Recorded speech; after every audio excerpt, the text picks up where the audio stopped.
We have a quorum, and we're here tonight on proposed zone change. Madam Clerk, if you'll give second reading to the ordinance.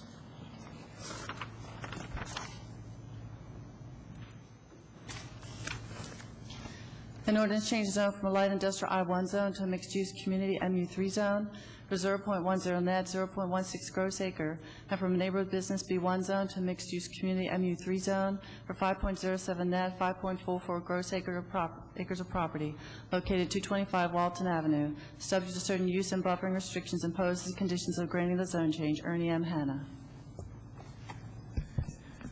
Let me begin just by giving everybody a little bit of an overview about how we're going to proceed this evening so that you'll have some sense as to what to expect as the night goes forward. I will be presiding for probably about an hour and a half or something like that. Unfortunately, I have a prior commitment at 7 tonight, so if the hearing's still going on past that time, I'll hand it off to the Vice Mayor here. But in talking with Mr. Fugazi and Mr. Simpson just a little bit ago, there's a chance we may be finished by that time. The way we will proceed this evening is by beginning with a presentation from the Planning Division staff. There are certain matters that need to be placed in the record, and I think Mr. Sally will be doing that for us tonight. That generally moves along pretty well, and I trust that will be the case. Following that, we'll have the presentation by the petitioner. Mr. Simpson and his client will be given a chance to have an opening statement and present whatever evidence they may wish to present as part of their direct case. That will be subject to any cross-examination that anybody may wish to make. Then we'll have the presentation by the opponents. Mr. Fugazi will be able to make an opening statement. He and his clients will then be able to present whatever direct evidence they wish to present. Following that, we'll have an opportunity for the staff to make any additional comments they believe appropriate, and we'll give the petitioner an opportunity to present any rebuttal evidence after that. The next step will be closing argument by the opponents, and the final step will be the closing arguments by the petitioner. After all of those presentations are completed, we'll have an opportunity for the council to ask questions of the Planning Division staff, the petitioner and the opponent, and both sides will have an opportunity to rebut any evidence that may be brought up during the council questioning. Then we'll close the hearing and we'll adopt findings of fact and vote by roll call. So, with that having been said, we will start the hearing, and we'll begin with a presentation by the Division of Planning staff. Mr. Gardner. I'm sorry. Thank you very much. I appreciate all the folks keeping me in line. If you are planning on testifying tonight or making a statement, now is the time that we need to swear in all of the witnesses, including the lawyers who will be making presentations. So if you would, if you plan to speak, please stand and place you under oath. Please raise your right hand. Mr. Fugazi, if you'll join us here. Yeah, I know. It is. Do you solemnly swear the testimony you're about to give will be the whole truth? Thank you very much. Mr. Sally.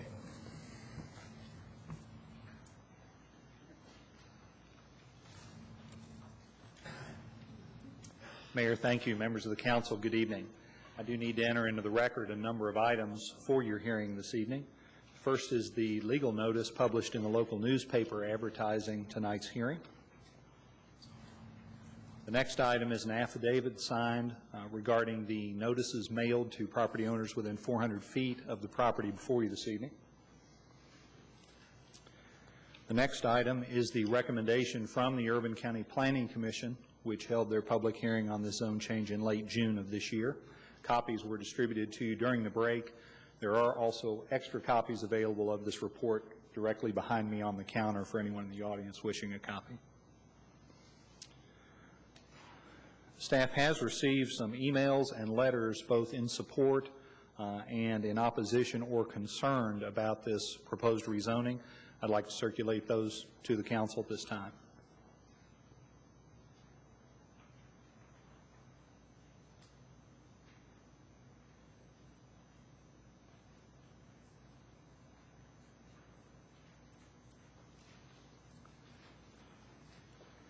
I'd like to enter into the record a copy of the zoning ordinance and the land subdivision regulations in effect for the urban county.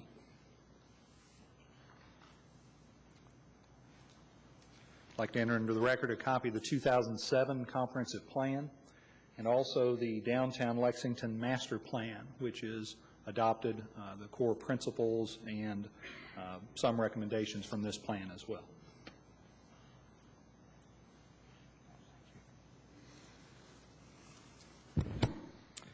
I'm going to use the zoning map to orient you to the location of the property that's before you this evening. 225 Walton Avenue, using the zoning map, is south of Midland Avenue, very near its intersection with Winchester Road and East 3rd Street here. It does not have frontage on that intersection, but is a short distance to the south and south of a rail spur that has a crossing very near the intersection of Walton Avenue and Winchester Road. That spur continues to the east and ultimately ends at the Harold Leader building property. The subject property is almost entirely Zone B1, that is a neighborhood business zone.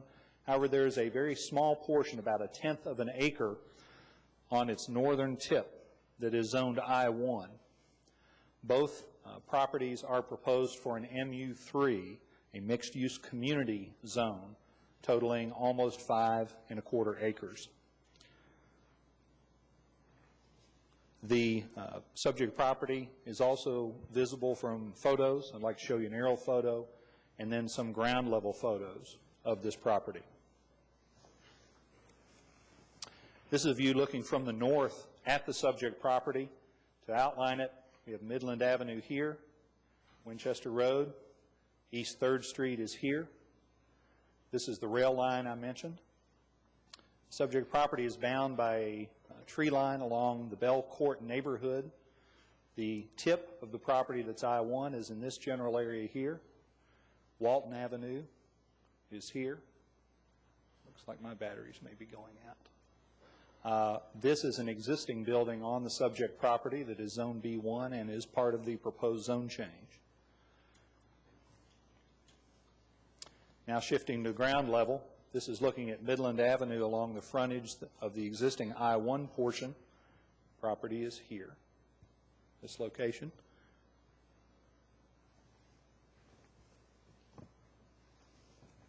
This is directly across the street of industrial property across Midland Avenue from the subject property.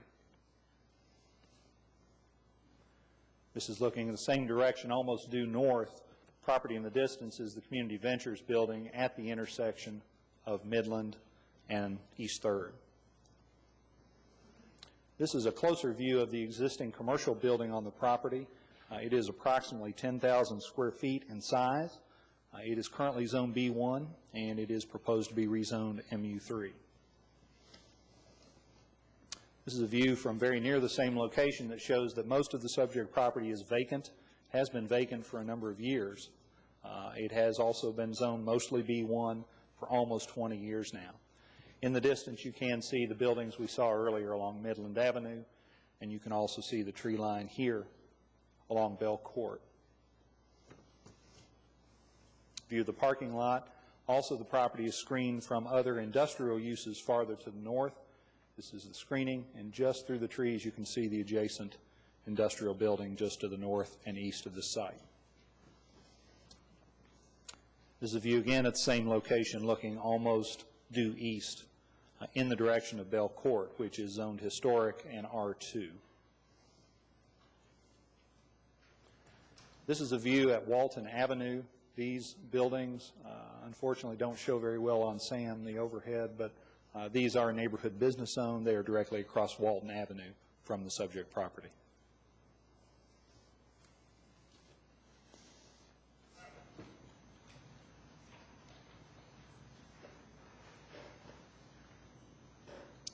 The 2007 comprehensive plan has a different land use recommendation for the subject property. And as you know, with every zone change, we always look to the comprehensive plan for guidance. Using the north map of the comp plan, again, to orient you, we have Midland Avenue here, Winchester Road is here, and East 3rd Street is here. Subject property is situated here, immediately adjacent to the Belcourt neighborhood, just to the south and west. The subject property is in an area that is recommended for downtown master plan. That is a new land use category with the 2007 comprehensive plan. Under the 2001 plan, most of the site had been recommended for high-density residential and a very small portion for retail, trade, and personal services. The downtown master plan was done by the Downtown Development Authority and was reviewed periodically by the Planning Commission as they formed the entire 2007 comprehensive plan. Generally, the Planning Commission adopted the core principles and recommendations of the downtown Lexington master plan, but they reserved the right to give it further review and discussion, particularly in 3 areas: land use, form-based design, and two-way street travel. There were a total of about 15 different elements of the downtown master plan.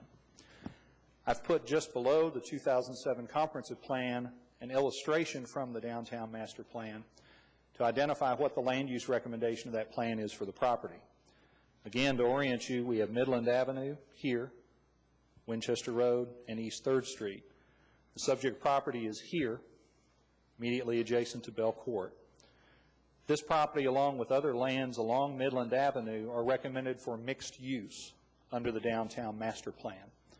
And the staff did find that the petitioner is proposing not only a mixed-use zone, but also a mixed-use development for the subject property. If I could refer you to the overhead, another element of the downtown plan not adopted in its entirety by the Planning Commission is something called precinct plans, and what you're viewing here is the precinct plan for the area of the subject property. Again, to orient you, we have Midland, Winchester Road here, and the subject property is here. I can't see where you're pointing. I'm sorry. Still, We have Midland Avenue here. Winchester Road is here. I'm still not seeing it. Can you come over in this direction and point back? Right here, he's got one here. It works. I will. Thank you. Show us Lexington cut stone, please. Bill. Okay. Lexington cut stone would be here. And Spalding's? Spalding's is approximately here. Okay. Okay. We have Walton Avenue here. Midland Avenue is here. Harold Leader Building shows very well in this picture. The precinct plan proposed more intensive building along Midland Avenue and Winchester Road and retention of some of the buildings that are industrial and neighborhood business along Walton Avenue in this area as well. Thank you. This is the only element of the downtown plan that the staff did not find the petitioner's proposal in strict agreement with. And so we could not conclude that this proposal was in strict agreement with the comprehensive plan. Because of that, then, we reviewed it under whether or not it was appropriate and analyzing the existing zoning for its appropriateness as well. Staff felt that the MU3 zone would be appropriate in this area because it would foster and recommend more flexibility and more diversity in the possibility of housing on the subject property. That is important also knowing that the 2001 plan had recommended high-density residential development in this area as well. Increased density and mixed use of the site, the staff felt was more appropriate than either solely retail use or solely industrial use that would be possible under the existing zoning. Further, The proximity of this site to the adjacent historic neighborhood was also of interest and of review to the staff as well. Since the downtown plan places a premium on the visual characteristics and quality of the buildings, on outdoor recreation and entertainment uses, in maximizing residential densities, and in promoting attractive greenways and open spaces, the staff concluded that the MU3 zone, given the recommendations of the 2007 plan, was more appropriate than the existing B1 and I1 zones at this location. Concluding that, the planning staff did recommend approval of this zone change in its entirety to the Planning Commission at their public hearing in late June.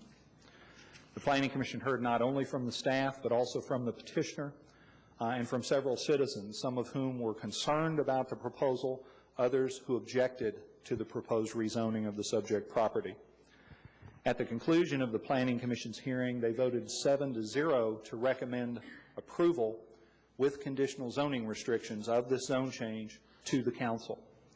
Their findings were that the requested MU3 zone is appropriate and the existing B1 and I1 zones are inappropriate for 3 reasons. Those are that the MU zone will allow greater flexibility in meeting downtown master plan recommendations for increasing residential development and maximizing density on vacant tracts. Secondly, the MU3 zone has requirements related to pedestrian and bicycle accommodation, building features, parking, and site lighting. These features will help ensure a compatible transition from the adjoining historic neighborhood and the adjacent commercial corridor on Midland Avenue. Thirdly, increased residential density and mixed use on the subject site are more appropriate, than a solely retail or light industrial development. These proposed uses will act as a transition between the historic neighborhood and the commercial corridor. The Planning Commission also considered conditional zoning restrictions that were offered by the applicant at the Planning Commission hearing. The Planning Commission recommended adoption of those restrictions. A number of prohibited uses were recommended. Those include self-service laundries, arcades, packaged liquor stores, drive-through facilities, car washes, restaurants that either have large areas devoted to bars or areas devoted to live entertainment, and automobile service stations. The Planning Commission also considered height and density restrictions, recommending that the height of any building be restricted to 65 feet maximum, and that there be no more than 126 dwelling units on this subject property of just over 5 acres. In addition, a landscape buffer was recommended by the Commission along the common property line with most of the Belcourt properties, with the exception of the 2 on the farthest northwest of the site. This is significant because since the B1 zoning was first approved for this site in 1988, there has been some sort of conditional zoning restriction on the buffering between this site and Belcourt. Those restrictions were recommended because they were necessary and appropriate to protect the neighborhood from some of the more intensive uses otherwise permitted in the MU3 zone. Since the Planning Commission recommended approval of the zone change, they also considered the development plan that was in front of them at the time. I'll be very brief in covering this with you.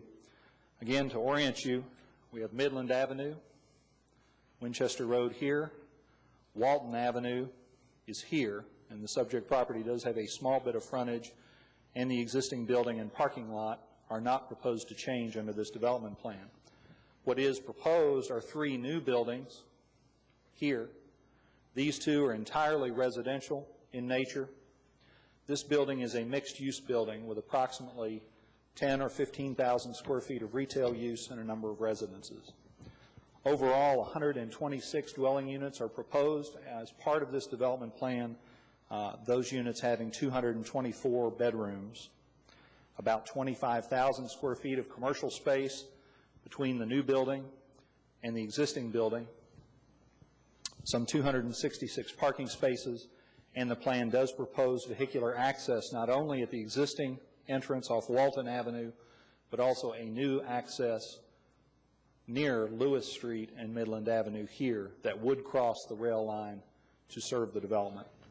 The plan also anticipated a new detention basin very near the railroad line and the buildings at that location. The plan also has an open space area between the proposed buildings and the Bell Court area. The height of these buildings was an issue at the Planning Commission. This building is 4 stories. This one is 5. This building is part 5 stories and part 4 stories. As you saw, the existing building is 2 stories in height. That concludes my prepared remarks. Thank you very much. And of course, I'll be available for questions later in the evening. Thank you, Mr. Sally. Does either the petitioners or the opponents have any questions for Mr. Sally at this time? Seeing none, we'll move on to the opening statement by the petitioner. Mr. Simpson.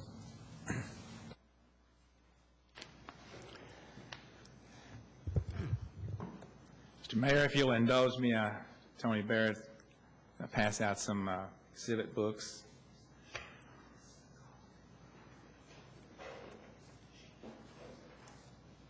I promise not to go into excruciating detail on each and every page in this treatise.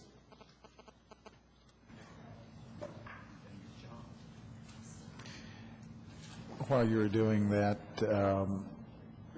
I would just let everybody know that I have asked council to try to be as concise in their presentations as possible, and they've agreed to do so, so we're grateful for that.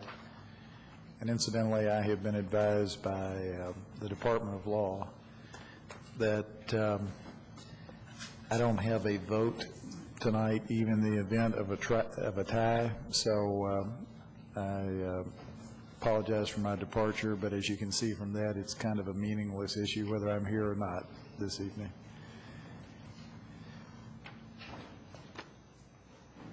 Whenever you're ready, Mr. Simpson, we'll proceed. All righty. Tony's just about done.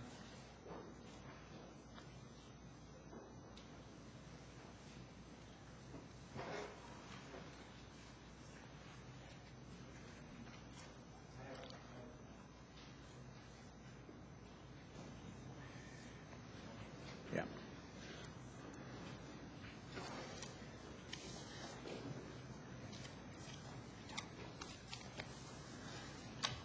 Mayor, members of the council, I'm Bruce Simpson. I'm here today on behalf of Brian and Ernie Hanna. I do have an affidavit of where we have posted the property for notice in connection with the zone change tonight, which I'll introduce as part of our proof in connection with this case. As Bill Sally of your staff has explained to you, this is a mixed-use zone change. And in many respects, I think, at least the way I view this case, it is the first test case, if you will, in connection with and as a follow-up to what this community undertook for over 2 years in discussing how we were going to grow, how we were going to accommodate growth in Lexington, knowing full well that the statistics, the demographers have established fairly consistently over the years that we're growing at about 30,000 people every 10 years. And we went through a 2-year review process through our Planning Commission, which you all took part in terms of adopting goals and objectives to guide the community and to help formulate decisions in terms of how we were going to respond to the people that want to come and live in Lexington. And it was very clear after that 2-year debate that this body, by the goals and objectives that you all adopted, and the Planning Commission, which adopted the balance of the comprehensive plan, clearly heard the voices of Lexington, and that is with respect to the immediate future, at least for the next approximately 5 years, we weren't going to add more land simply to create more suburbs. That the sense was we need to look at growth in a different way and look at our community in a different way in terms of how we accommodate growth and how we interrelate with one another if we're going to use existing land or vacant land, bypass land, land that historically has been very tough to develop because it's very expensive to acquire, and there's a lot of existing neighborhoods around it. In any event, the decision was made that we're going to do infill. I don't believe anyone would dispute that. And quite frankly, I was on the other side of that debate in terms of some folks that I represented, because I believed clearly and supported infill, but it's only for a limited number of people, but it's long been neglected. And so I think the time is now. And certainly with respect to the development industry, though it may be struggling in some other areas, my own sense and understanding of the development community, it's not struggling downtown. People are coming downtown. People are buying these units, and they want to come downtown, and that is terrific. This is my hometown. I was born here.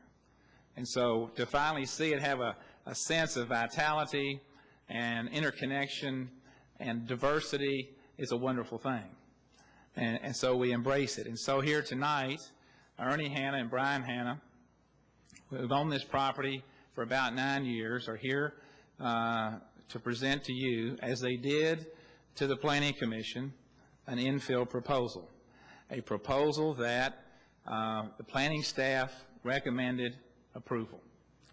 As you know, your planning staff is a neutral player in these proceedings. They use their professional training and their judgment and their experience, and they make a recommendation to the Planning Commission and to you and to the citizens that they believe that with respect to this land, which has been designated as a commercial tract of land for almost 20 years, next to Belcourt on Walton Avenue, surrounded by industrial uses to the north, ought to be looked at differently, and they recommended approval of our application for mixed-use residential development. 126 condominium units for sale to the public, and 15,700 square feet of retail on the first floor. The Planning Commission conducted a hearing. We had both sides of this issue present their case, and the Planning Commission recommended approval unanimously in connection with this application. So the question is, after this lengthy 2-year debate in the community about growing up and not out, of utilizing our land differently, more creatively, more with more imagination, with a specific focus on downtown residential development, which is the lifeblood for downtown to grow, what has changed that would cause you all, let's say, to view it differently? Now, I think what you're going to hear is that the folks that we have engaged in a dialogue with, principally Belcourt and some others in the surrounding neighborhoods, I think what you're going to hear is this, that we support infill, they will say, but this is a little bit too dense and a little bit too tall. And that's going to be the debate. And you're all going to be asking to decide what you all have decided and your predecessors have decided for years, because I've been a part of these debates, that density is not acceptable, that we need to reduce the density. And obviously, if you're doing infill, it means you have to go up to increase density. And you're going to be asked tonight for the first time on an infill project that has unanimous recommendation from your staff and from the Planning Commission to cut density. I looked at all of the data for the last 10 years in Lexington with respect to residential applications for growth in our community. And what I discovered was this: if the developer had been allowed to develop up to the maximum density and be consistent with the comprehensive plan, if they'd been allowed to do that, we would have, in this 10-year period, 8,000 more units approved than what we did approve. Why didn't we approve them? Primarily because I was down here in part representing neighborhoods who said, you know, density is bad. We don't want density. It's not compatible with where we live. And the council showed the neighborhood some love, and reduced the density. And then we get into this fight where we are now that, we think, and it was crystal clear to me in January of this year when the Planning Commission voted not to expand the boundary, that as a value in Lexington, rural land is much more important than any other kind of land except for downtown, which we believe, I think the decision was, if we stop the growth out, then we'll force it to grow in, and we'll take care of downtown that has been long neglected. That was the effect of what you did. And so tonight, are we going to, and this is the test, are we going to compromise density again when all of us know, really, that we need density downtown? We can't afford to go on that path that we took for 10 years of compromising density. We need to have more people downtown. And Bill Sally has gone through with you the justifications for it. Now, let me say this. I've represented neighborhoods more than I've represented the development community. And when I met with Ernie and Brian Hanna, they said, Bruce, let's meet with the neighbors as quickly as possible.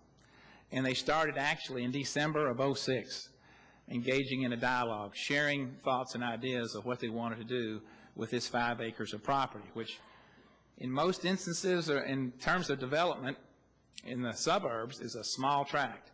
Downtown, it's a big tract. You don't find many 5-acre parcels vacant in downtown Lexington. So they started in December, and all total, we met approximately 6 times with the neighborhood, up until we had the Planning Commission hearing in June. And during that period of time, the Hannas wanted to be a good neighbor, and they wanted to make adjustments with respect to neighborhood concerns that they could, and still keep the project vital and active and alive and consistent with what they needed to do, because they're pledging tonight to spend $37 million in downtown Lexington if this gets approved. $37 million to put 126 condominium units in downtown Lexington. But they didn't do it arrogantly. That we met with the neighbors, we talked to them, we listened to what they had to say, and they did make adjustments. Initially, they said you need to move the property further away from the edge of our neighborhood, and we did that. We moved it away as far as we could, up until we can't move it any further. They asked to restrict the kinds of commercial uses that could be placed upon the property, and we did just that. And if you look under tab number 2, you will see prohibited uses on the first page. Those are all the uses that we restricted ourselves from voluntarily. Self-service laundries, arcades, all drive-through facilities. There will be no drive-through facilities in connection with this, the retail component of this development. Self-service car washes, restaurants which devote more than 20% of their floor space exclusively to the sale of alcohol, beverages. No bars are there. Restaurants offering live entertainment. Automobile service stations are out. All those uses that are otherwise permissible in a B1 zone, they said no, because of history and because we want to be good neighbors, we won't do those. In addition to that, there was always a concern about height, how tall the buildings were going to be, the 4-story buildings and 5-story buildings. The zone that we're asking for, which is the staff has approved and which the Planning Commission has approved, the maximum height of any building is 65 feet. We agreed to cap that at 65 feet, which is basically a 5-story building. But we pushed the 5-story building as far back away from Bell Court as we possibly could, up against Ferguson Supply, toward Midland and Winchester Road. And I'll go over with you in just a moment the distances that were away from Bell Court because of doing that. And then we stepped down to 4-story buildings. But all of those buildings are under the guidelines that are in place now. And we agreed to cap that at 65 feet. Now, some may say, well, we need more density. You shouldn't have agreed to that. But we agreed to it. And I say, and I mention that only because this, if you get on the website now with respect to the Planning Commission, you will see a proposal that the staff has drafted on the MU3 zone, which is where we are, where you have to have at least 3 acres to have an MU3 zone. That's the zone that allows you to go the tallest.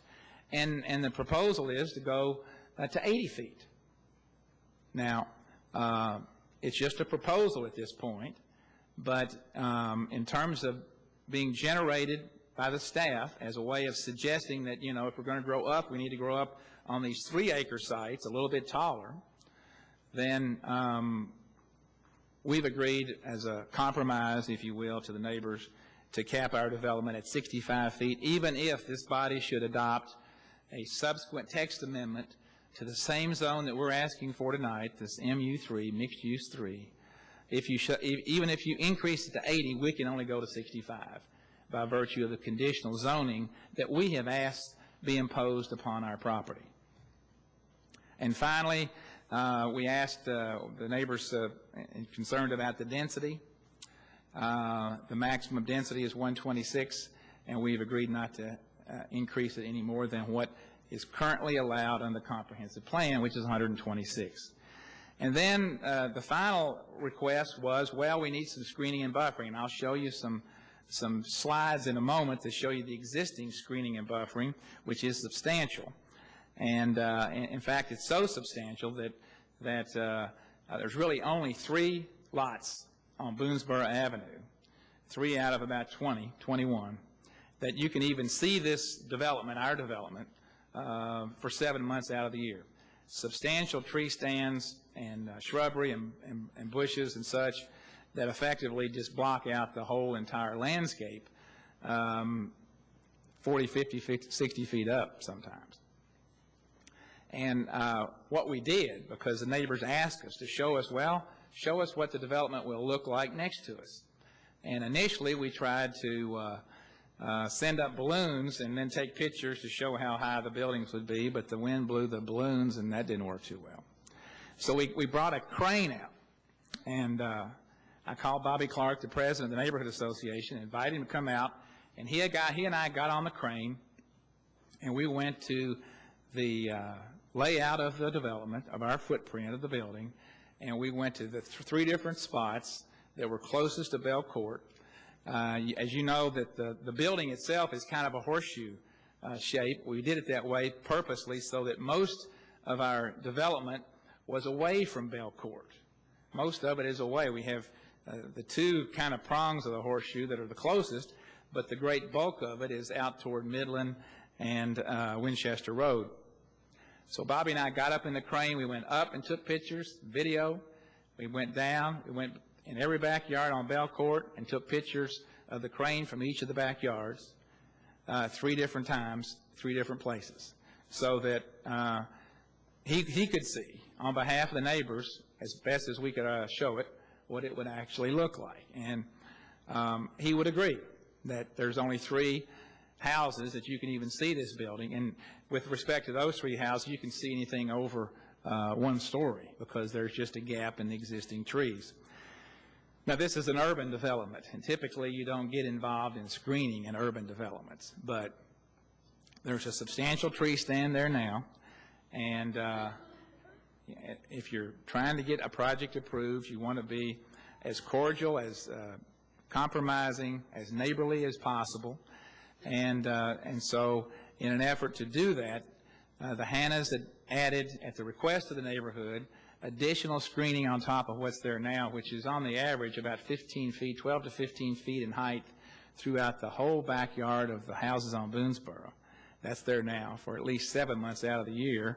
And then I don't know what it looks like when the leaves fall off, but in an effort to mitigate against that, the Hannas agreed to put 10 to 12 foot tall pine trees on the other side of this 15-foot deciduous type of screening on their property, that they would be obligated to maintain these trees, and they're every 10 feet, 10 to 12 foot tall pine trees every 10 feet throughout the whole common boundary, except for 2 houses down toward Midland where it's going to be a tight squeeze, and we've committed to those folks to do whatever they need to be done to have the same type of screening that we're offering on our property, and we'll put it on their property and pay for it. So that's kind of where we have come in terms of meeting with the neighborhood and trying to come to a compromise and come to an understanding. And as we stand here tonight, I think that we're probably one story away. One story away. 1 story in height needs to be reduced, it's my understanding, which has a net effect of about 31 residential units.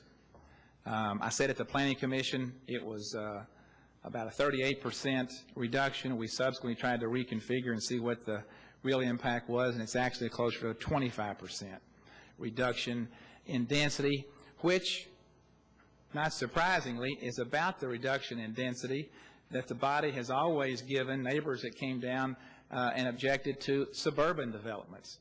Historically, you would cut the density by about 25% so that the neighbors would be able to feel like they got something in connection with the case. And so that's the question. The question is density in downtown Lexington at this site of such a nature that we need to compromise it? Do we need to start down that road once again of losing density, particularly in downtown, which I think most of us would agree we need more of? And are we going to set a precedent that is going to send a signal to other people who want to spend a lot of money, perhaps more than $37 million, that, well, you may be entitled to 126, but, you know, you may have to reduce it by 25% simply because we don't think density is that worthy. Now, that's simplistic. I'm going to go into the details of why I believe what we're offering is not only not hurtful to Belcourt, that it's helpful to Belcourt, that it's helpful to our community, and in fact what we're offering is even better than what the current zoning would allow right now, and we wouldn't even have to come down here before you. So let me go through some of my exhibits. I have set forth in tabs number 3 and 4 of my handout all the specific references to the comprehensive plan, the goals and objectives that we believe justify a decision that our application is in conformity with that plan. And again, the Planning Commission chose to believe that the existing zoning, B1, is inappropriate, and that the proposed zoning, Mixed Use 3, is appropriate, and approved it on that basis. They did so because of the history of the property. And if you read the minutes of the Planning Commission meeting in which this was discussed, you see where the staff pointed out that the history of this property, that it's been zoned for B1 since 1988. Now, in terms of commercial property, I don't know of any property in Lexington that's 5 acres in size that has been zoned for commercial purposes and not developed for 20 years. Principally, it is the most expensive land there is to purchase, and it generates the most profit for the owner. But in this instance, it has not developed. There's not been a demand for it. And it's gone through 3 different owners in that 20-year history to the point now where this community has decided to go in a different direction and fortunately go into a mixed-use kind of development with respect to downtown.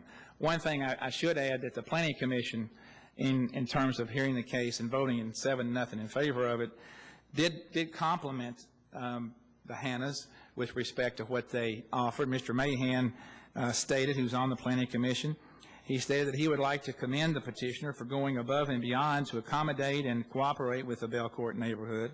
He said the Planning Commission in the past would probably have struggled more with the height and density of the proposed development.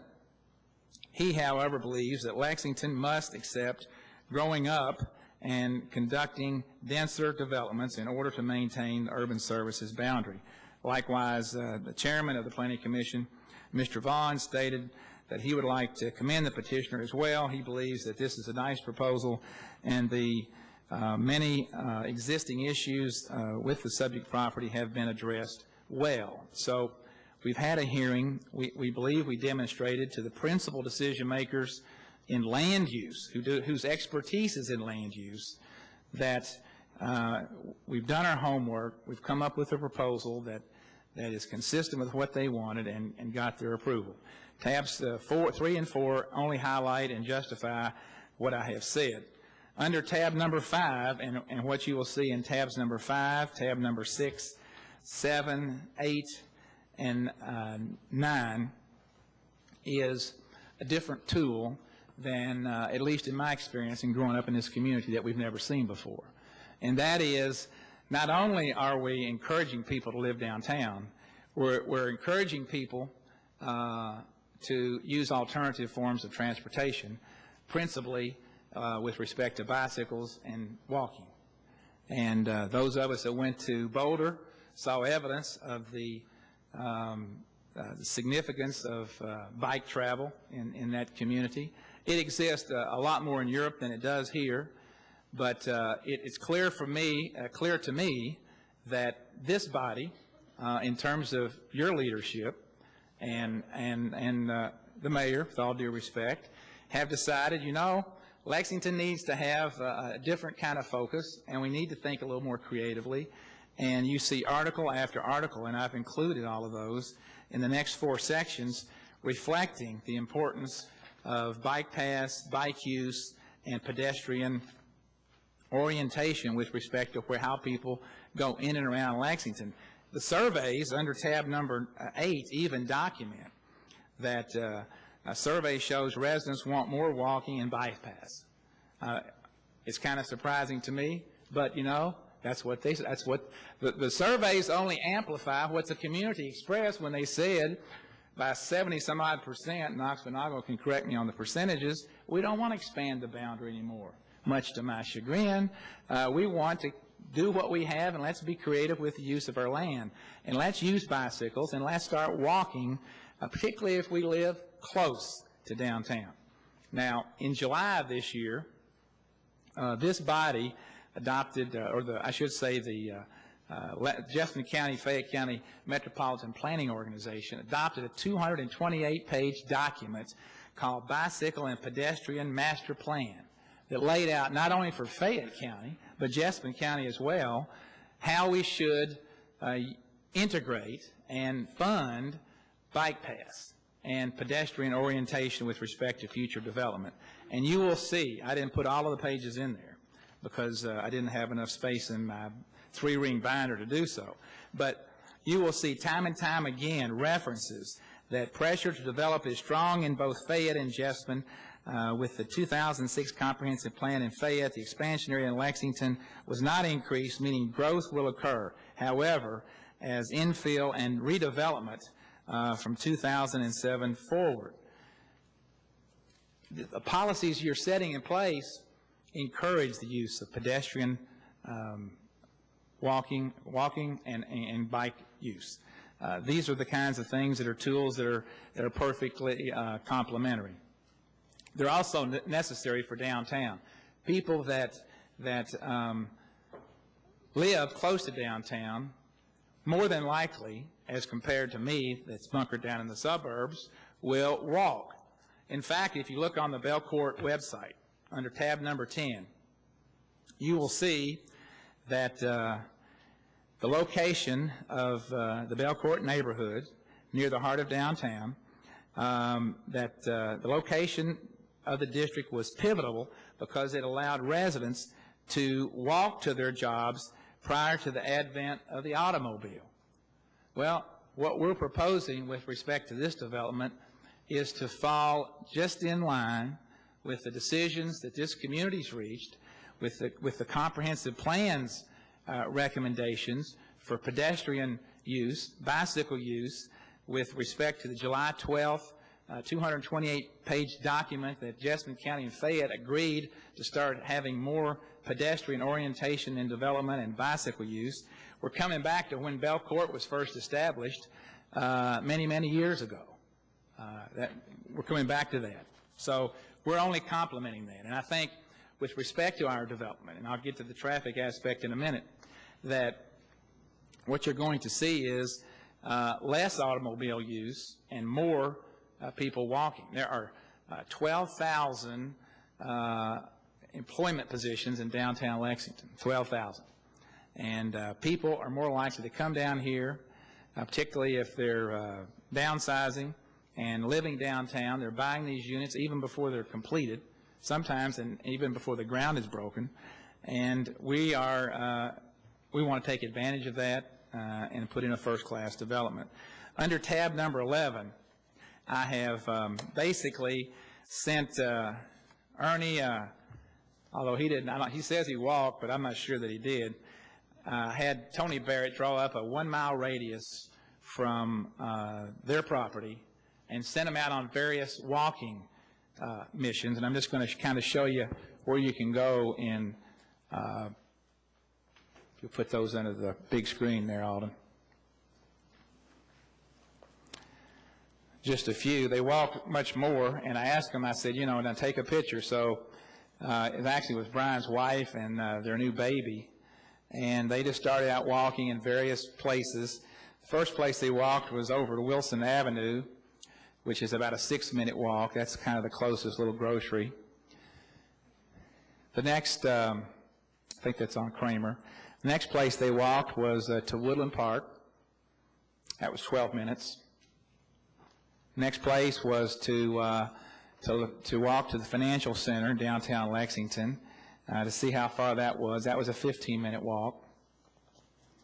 Then they walked to Henry Clay's home. That was 15 minutes. Then they walked down to the Starbucks in Chevy Chase. That was 16 minutes. They walked to the Singletary Center at the University of Kentucky. That was 14 minutes. McGee's Bakery was 9 minutes. Farmer's Market was 14 minutes. And my favorite, the Spalding Bakery, was only a 5-minute walk from this development. So within a mile, within 15 minutes, some people may not walk a mile in 15 minutes, but within a 15, 16-minute walk, you can see a lot of places. You can do a lot of things. You don't have to get in your car. You can walk to work. You can get some, you know, be nice to get, I guess, a bigger grocery store down here someday, and perhaps if we get enough people, we will. But by and large, you can go to restaurants, you can go to work, and not ever have to get in your automobile. And you can get there quicker if you ride a bicycle. Now, under tab 12 is simply a reflection that and I've got X marks the spot for the Hannah property, where I've marked it there, is simply in the area that the Downtown Development Authority has indicated is part of the infill and redevelopment area. Under tab 13 is an article that was recently in the Herald Leader that talked about the major expansion underway at the University of Kentucky, $2.5 billion with respect to the medical center. This is over and above what they've been doing. $2.5 billion, and they will have a new home for UK's College of Pharmacy, which will be the world's biggest pharmacy education building when it opens in 2010. The project cost more than $2.5 billion. These are exactly the kind of folks a mile and a quarter away from where we're talking about rezoning tonight that would be the kinds of folks we want to have close to UK, the Town and Gown program. What we're offering tonight is exactly what this community and you all, with all due respect, have indicated that you wanted. Under the next tab, number 14, is, I need to explain this just a little bit because the,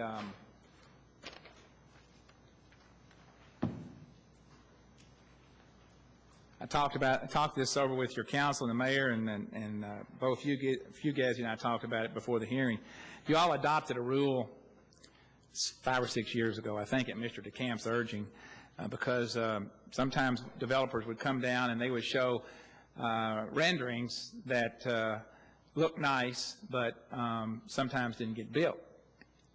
And you adopted a rule that you couldn't introduce those into evidence. Now, this was before mixed-use zoning. It was before the push to go downtown and do infill.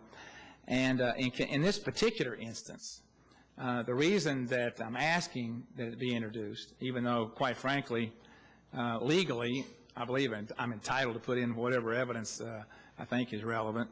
The reason I'm talking about it is, number one, be respectful to your rule, but also to indicate that the staff of the Planning Commission asked us for this. They wanted to see what is this project going to look like, so we'll have some understanding other than just a development plan, and the neighbors wanted to see it. So this was introduced at the Planning Commission. It was introduced to the neighbors before the Planning Commission hearing so that they could understand that this was kind of a all-brick structure. It would be set back in a horseshoe shape. We would have a courtyard, counting going all the way to the trees up next to Bell Court. It's about 1.25 acre courtyard, green space for urban living. Is pretty unusual. And anyway, that's under tab number 14. Under tab number 15 are some photographs that depict just the way the property looks, the existing vegetation, the existing screening, and some of the uses that are around the property, so you understand. This is an urban setting, but there are some substantial trees, which we want to keep. We think they add value, and we're going to supplement.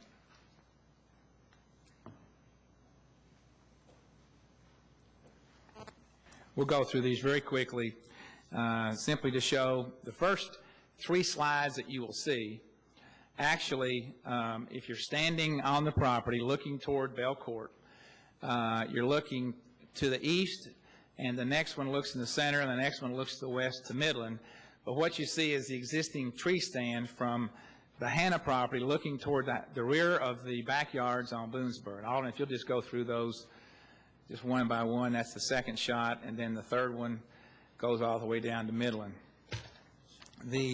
So there is a substantial body of trees. Now, I mentioned the next set of photos is when we're up in the crane. Bobby and I went up in the crane and looked at it with respect to if we were looking down on the property. And that's looking out toward Walton Avenue, basically from Midland Avenue, and that's the 5 acres that you see that's been sitting just like that for 20 years. Basically, the grass has been cut, mowed, and nothing's going on. And Alden, if you just go through the next series of slides, that's the tree stand looking at about 53 feet up in the air toward Bell Court. And just keep right on going. That's the crane that you see that we got up into and back and up and down 3 different times. And as I say, for 7 months out of the year, you can't really see anything. Now, I don't know what you see when there's just the trees themselves. You can see some of the gaps there with respect to those 3 lots.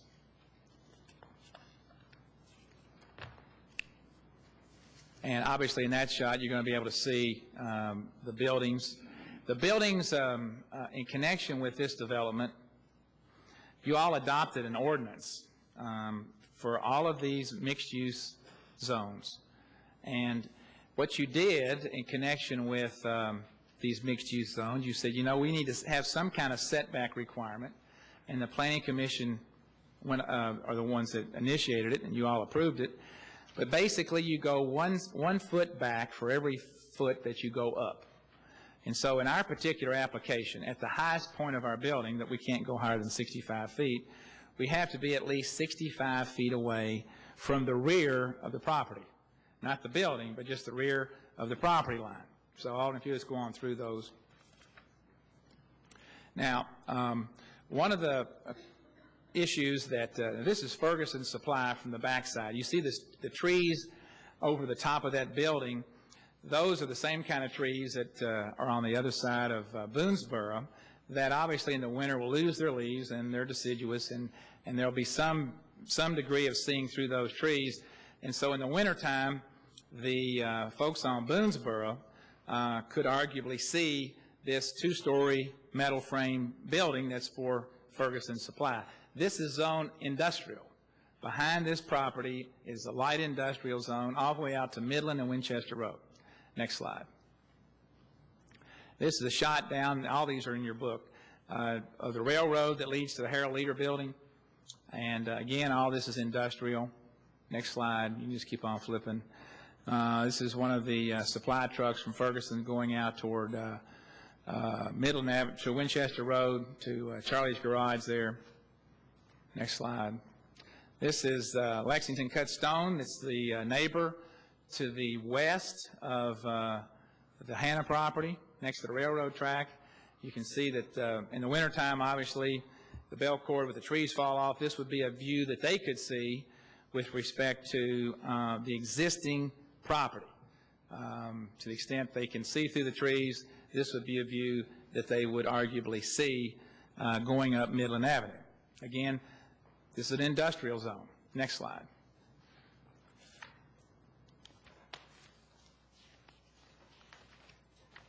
Just keep on going on, and I think that'll do it. Okay, that's it.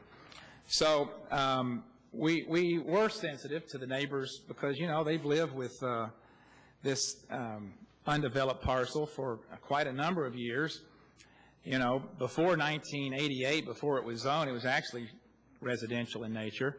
But then the property kind of got run down, and someone bought all of the houses and tore them down and tried to put in a grocery store, a retail center, but it never took off. There was no market. The Hannahs have tried to market it, tried to sell it. Again, you don't find too many 5-acre parcels that are Zone B1 in Lexington that you can't sell, but this is one that they've struggled. In 9 years, they put one 10,000 square foot building on that site. Density. We looked, Tony Barrett with Barrett Partners, under tab number 16, he looked at density in terms of what kind of comparable density would we have in, say, some of the downtown projects that currently exist, and comparison into the suburbs in terms of how many units an acre are people living in. Are we doing something with respect to our property on this 5 acres, which is under 25 units an acre, residential density, under 25, 24.37. Are we doing something on this one that's out of line with what's going on downtown? Again, you all have to decide tonight, is density bad for downtown, or is density what we want? We have 24.37 units.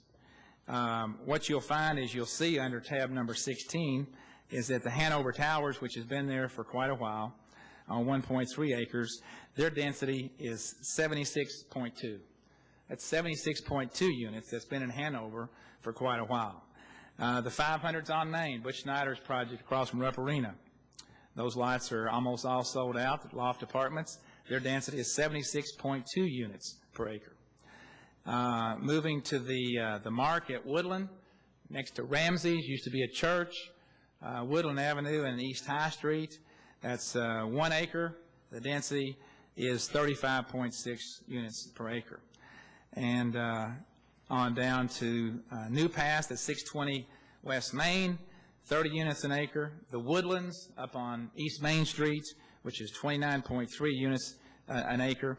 And then I have suburban units on the next couple of pages and more urban type units on the left-hand side.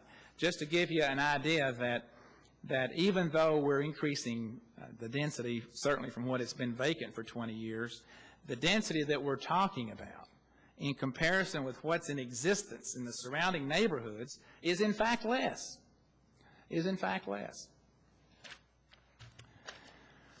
Under tab number 17, we heard that density was a concern because people would be driving their automobiles and there would be cut-through traffic and there would be traffic in the neighborhood, and that was a concern. And so we looked at that. But we also looked at the other concern was the height of buildings in the surrounding neighborhood, in areas where there is, say, historic properties. And so we went out to research, well, with respect to the historic properties that we have in Lexington, and you see this under tab 17, we've identified several instances where there are very tall structures, much taller than what we're going to propose at 5 stories and 4 stories, next to very successful, thriving historic neighborhoods. Hanover Towers is 9 stories. It's next to the South Ashland Central Avenue Historic District, right there on Main Street in North Hanover, touches the neighborhood there. The next slide is the Mark Lofts. This is one that's been approved for 5 stories at Woodland across from Ramsey's there in the center of kind of the Aylesford retail district. All of that around, as you can see by the historic district map that's on that page under tab 17, it's surrounded by historic property. It's 5 stories right next to it. The next page is actually Bell Court. You have actually right now around Bell Court 3 significantly tall structures, one of which is the Harold Leader Building, which is between 6 and 7 stories tall. We had Tracy Wise at the Planning Commission measured, and it was like 75 to 90 feet. That particular building is right across from Bell Court on Indiana Avenue. And in a moment, I'll tell you how far it is. Likewise, the next slide is the Woodlands, and that's 9 stories tall. That's right across from Bell Court on Main Street. And then on the other side of the street, same side of the street, across the on Woodland, is the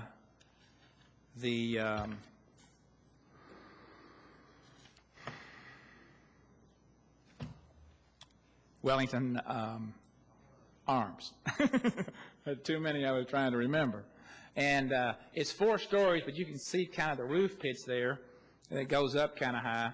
And we're deducing that's about 4.5 stories. In any event, those are fairly tall buildings around Bell Court now. So what we're proposing in terms of our structures is not anything different than that hasn't already existed for some period of time. And in terms of what we're doing, in terms of backing it away from Bell Court in a horseshoe, we're thinking we believe that we're being sensitive to the height issue, even though we're not on historic property. The jurisdiction of the Board of Architectural Review does not come into play on our property, just as it doesn't on a lot of these other properties that are around.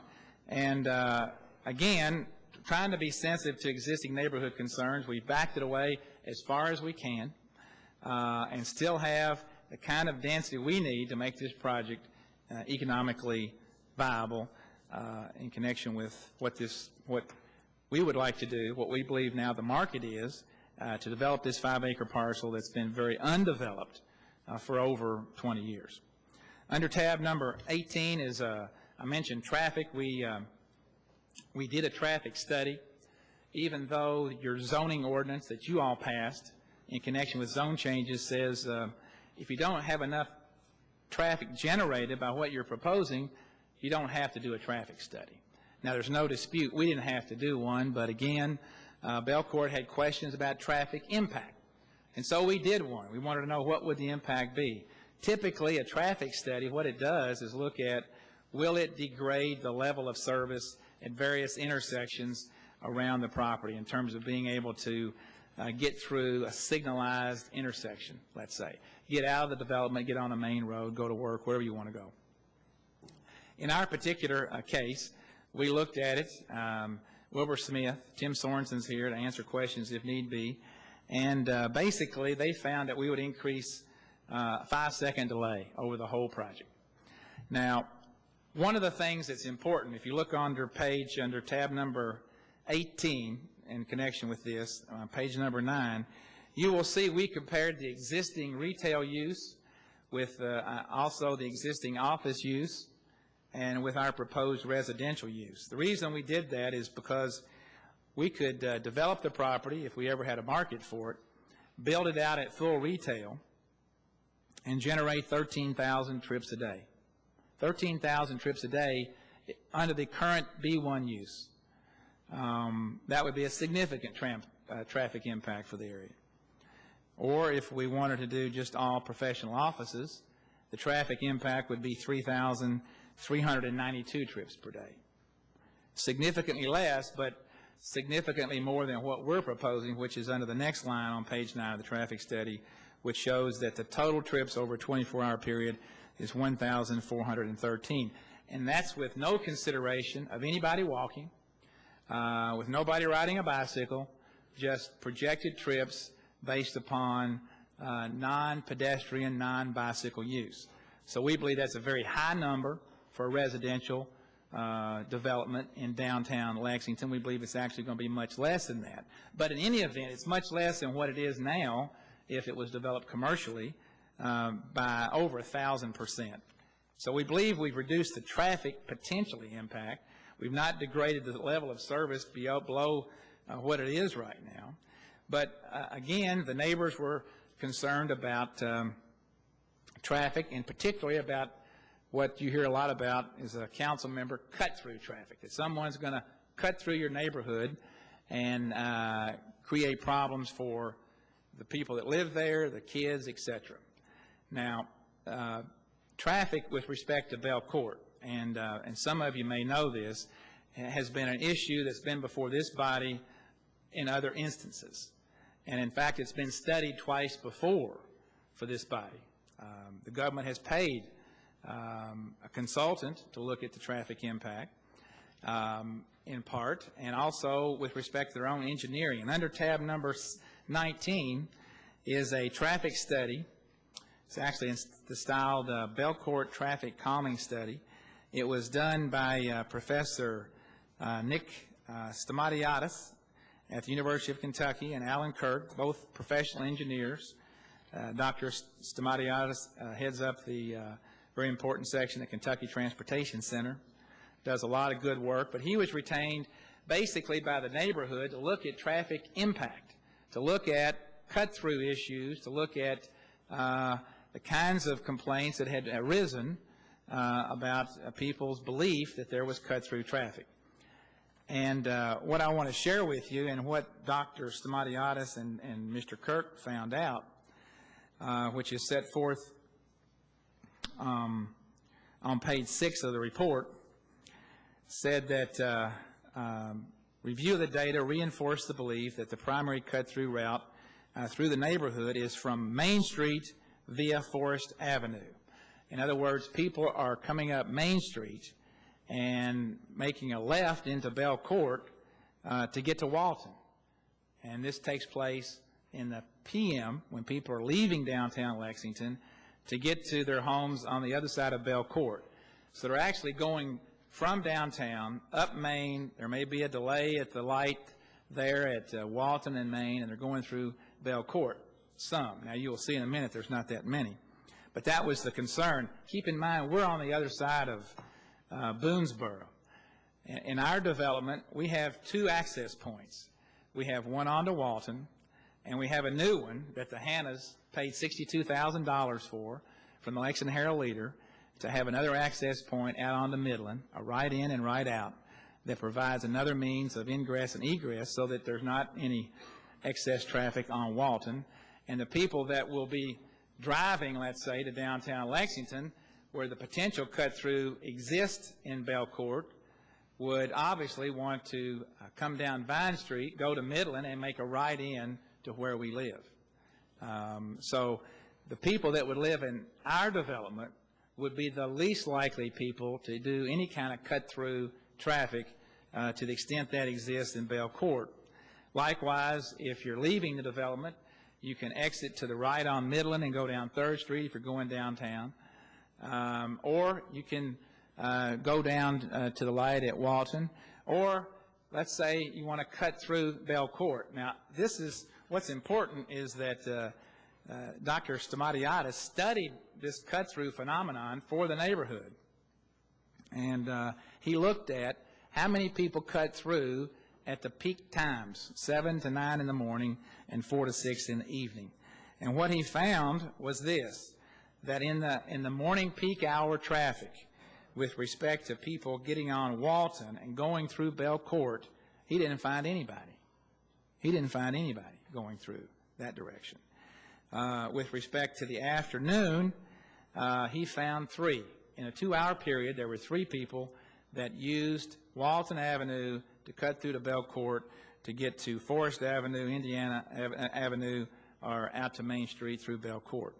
3 in 2 hours. Again, to the extent cut-through is an issue, it comes from the afternoon going home traffic up Main Street and then into Belcourt to get to Walton. Under page 9, this is where it's very important that you all understand this, because you all, in part, helped to pay for this study. And Dr. Stamatiadis said as follows: a result of the origin destination study was the documentation of the fact that a fair amount of traffic accessed the neighborhood, but that the neighborhood served more as a destination than a cut-through route. The trips were characterized by vehicles entering and exit from the same access point, or by vehicles returning to the same direction from which they came. Most of the complaints are internal to the neighborhood, and the chief complaint was speeding, which is where they got into a great deal of discussion and, quite frankly, disagreement within the neighborhood about how to handle the speeding issue in terms of traffic calming devices. Dr. Stamatiadis concluded by saying, during the public involvement activities conducted in January 2007, the residents identified cut-through traffic as the most prevalent problem, a perception which may be related more toward destination traffic coming into and out of the neighborhood than traffic actually cutting through the neighborhood to reach other destinations. It is more of a perception based upon his study than it is a problem. His recommendation was that the traffic study the traffic data under page 25 collected during the study for the government and afterwards indicated that the traffic volumes, and specifically cut-through traffic volumes, are not a significant problem within the Belcourt neighborhood. Now, this was an independent engineer from the Kentucky Research Center, Transportation Center, who concluded that cut-through traffic was not a problem in Belcourt. And this was an engineer that was actually retained by an ad hoc committee, worked with an ad hoc committee for the Neighborhood Association. I've also included a report there from Louis Guida, who chaired a ad hoc traffic committee report, but it's basically the same thing as Dr. Stamatiadis said. The other provision is under, next section is under 21. There was an indication that someone that may have a stormwater problem. I checked with Darrell Bennett of your government in terms of stormwater issues, and he confirmed to me and with email that we believe that I've seen no records to indicate to me that the neighborhood or neighborhood-wide flooding issues.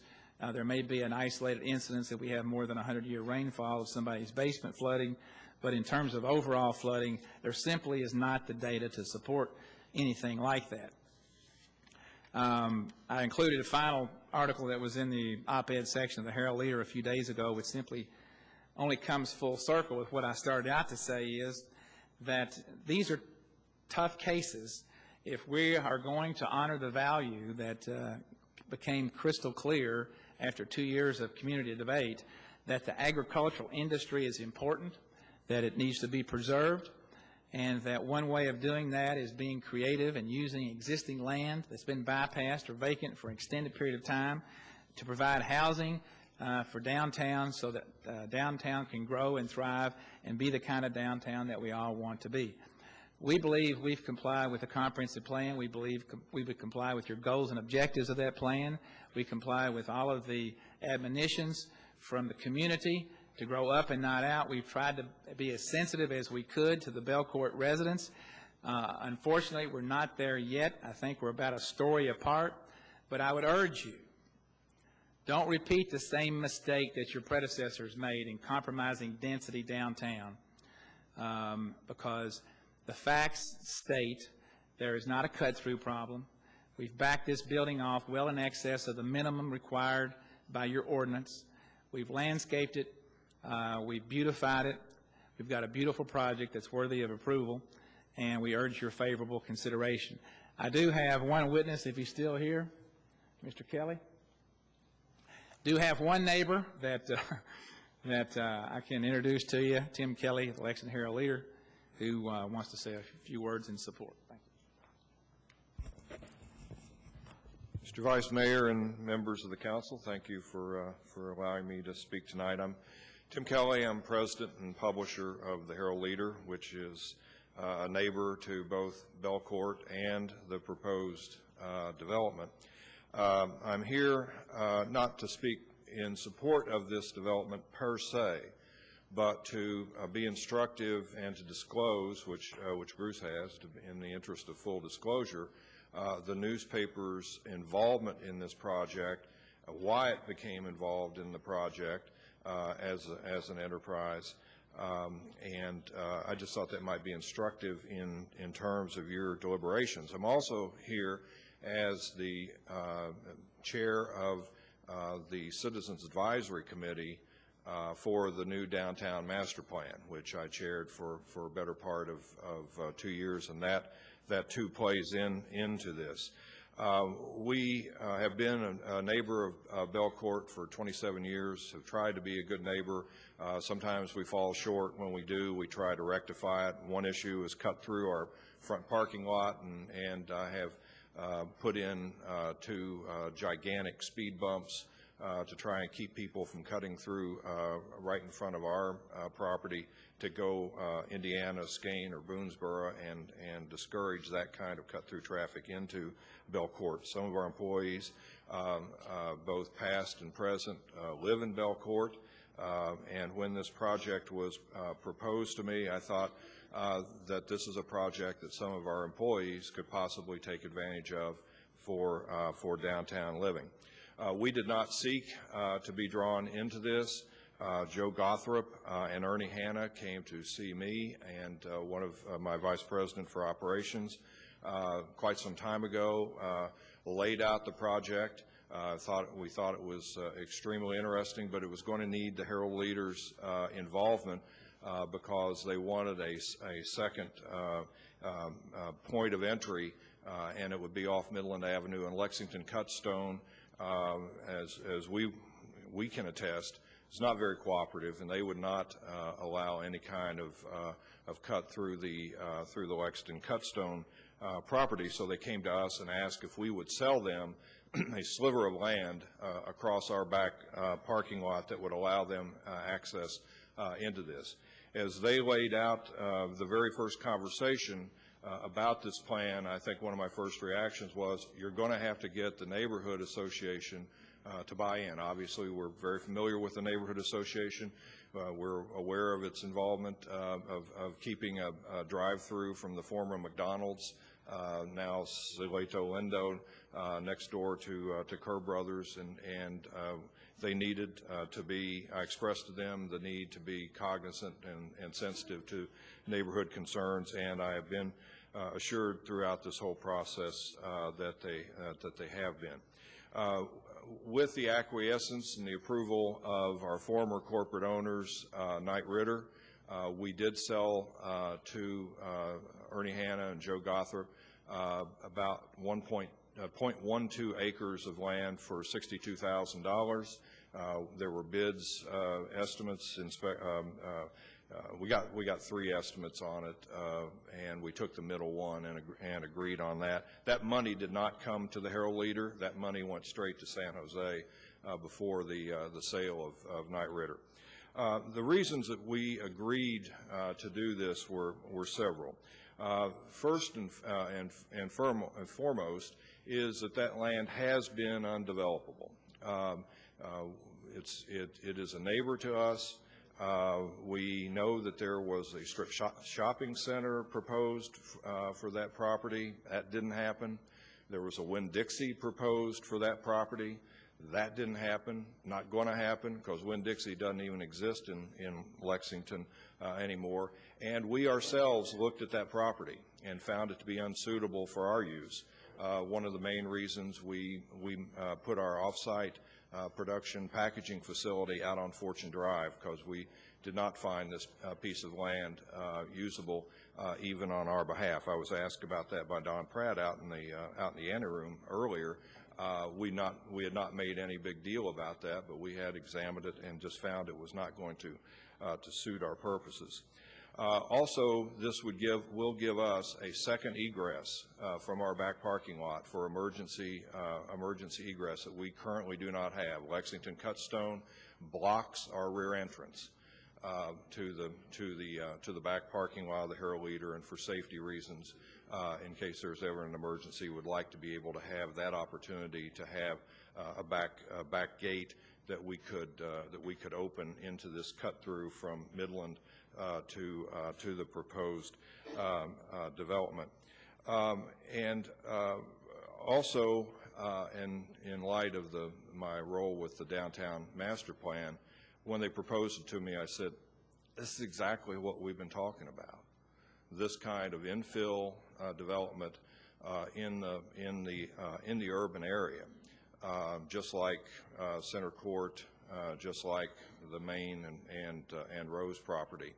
And we felt and continued to feel right along that as long as these developers could reach agreement with the neighborhood association, that this would be a real boon for downtown and the Herald Leader, and potentially our employees. So that's kind of the extent of our involvement. I just felt it might be wise for you all to know about it, and the reasons why. I'd be glad to answer any of your questions.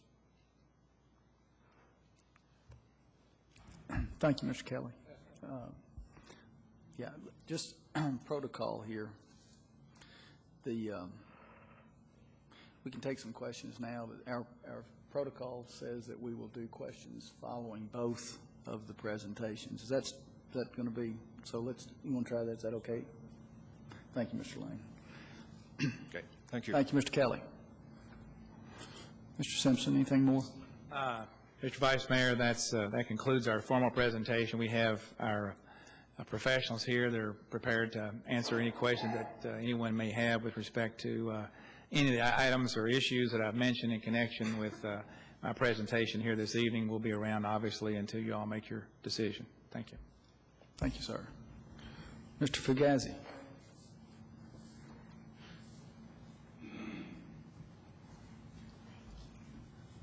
Mr. Vice Mayor and ladies and gentlemen of the council, my remarks will be brief.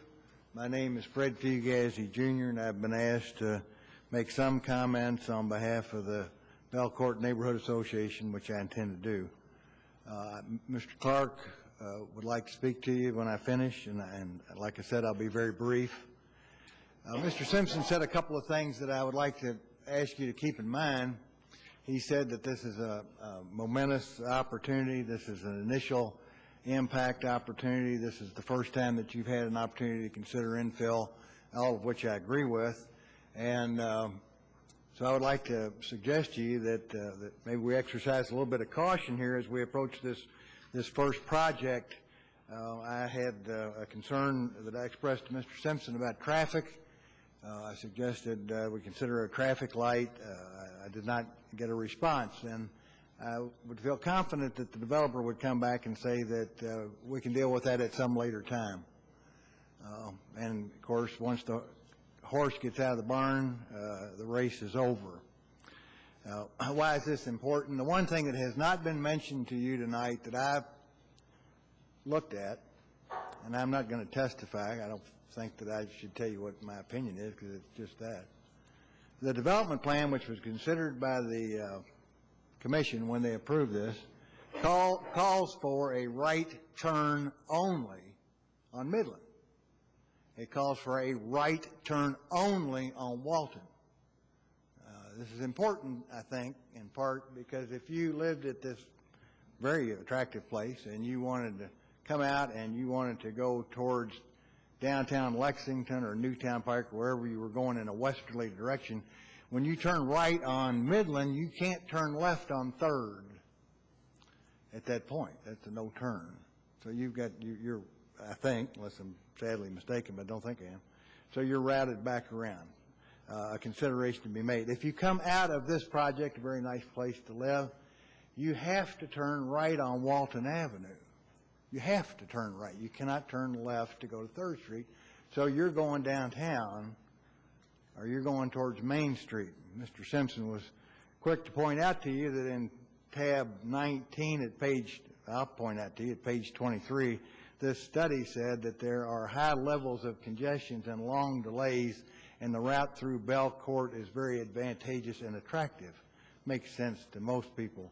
The traffic study that was introduced at the commission by Mr. Simpson and Wilbur Smith indicated that in this project of 126 residential units plus the retail, there would be generated daily trips 1,434.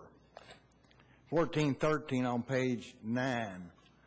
And then the page 10 shows you, if you have the energy to look at, what the percentages of the people in and out are, and page 11 has the numbers of the people that would be using this project and where they would go in the morning and in the afternoon. And this traffic study says that 5 cars in the morning will go right on Midland, and 47 cars would go right on Walton, and then it says 14 would go left on Walton, and that's contrary to their development. They can't go left because they haven't designed it that way.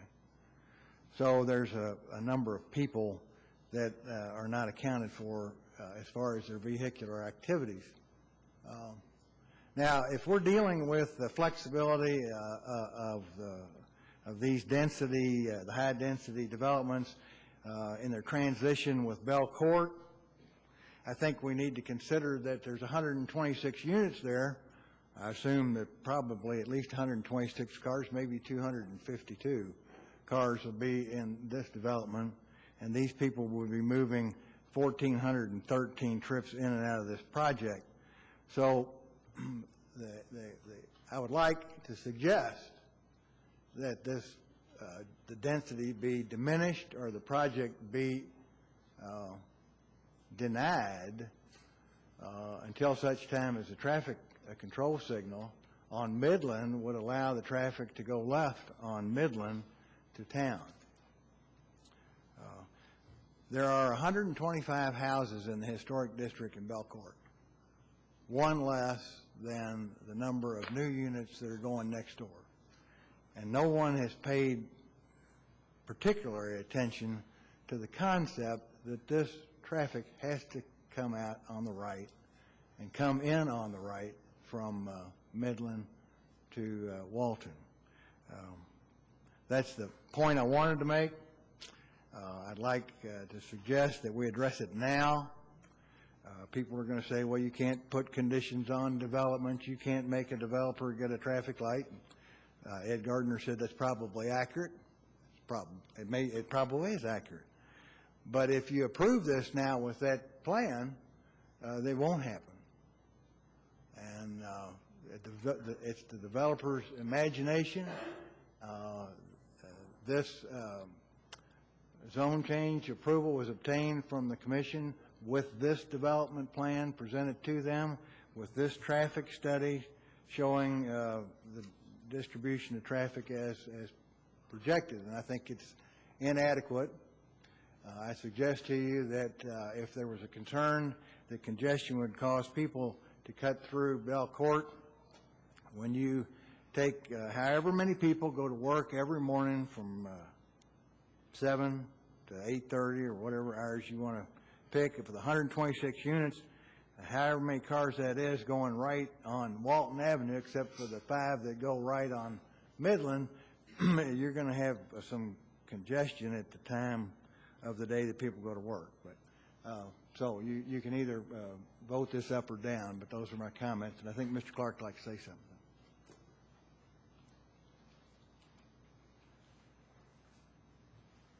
Thank you, Mr. Vice Mayor and Council. Thank you for giving us the opportunity to speak tonight to address this development. One thing I want to start with is that it was characterized that the neighborhood all of a sudden decided to be against this proposal, against this development. And I think that was really mischaracterized. And if you reread my letter that I presented to the Planning Commission and my statements at that Planning Commission, we said that we actually do approve of this development, but we have some concerns. We have 2 concerns, height, and we have concerns about traffic. As some of you may know, if you're familiar with the area, Belcourt actually has a great deal of young children in our neighborhood, and we're very proud of that. And some of them go to Ashland Elementary. And the increased traffic flow that's going to come out of that development means that parents and young children are going to have to cross that busy Walton Avenue at peak time. And we believe that the current infrastructure that's in place without a stoplight on Midland or some other type of intervention, that the infrastructure is not in place to deal with the amount of density that is being proposed in this development. We believe that responsible infill development is good public policy. We believe, as Mr. Simpson pointed out, that we're probably a story away from the height issue that we have a concern about. Our board actually would like to have 3 instead of 4, but I think a reasonable compromise would be on 4. I also want to bring to your attention our concern that maybe MU3 might not be the proper classification for this under the downtown master plan and the comprehensive plan. If you look at this development over here, it has an existing 9,000 square foot commercial building and a parking lot with it. The vacant land that we all heard about in the petitioner's case and the downtown master plan talks about filling vacant land. It's our belief, and they can correct me if I'm wrong, that the current vacant land on that property is less than 4 acres.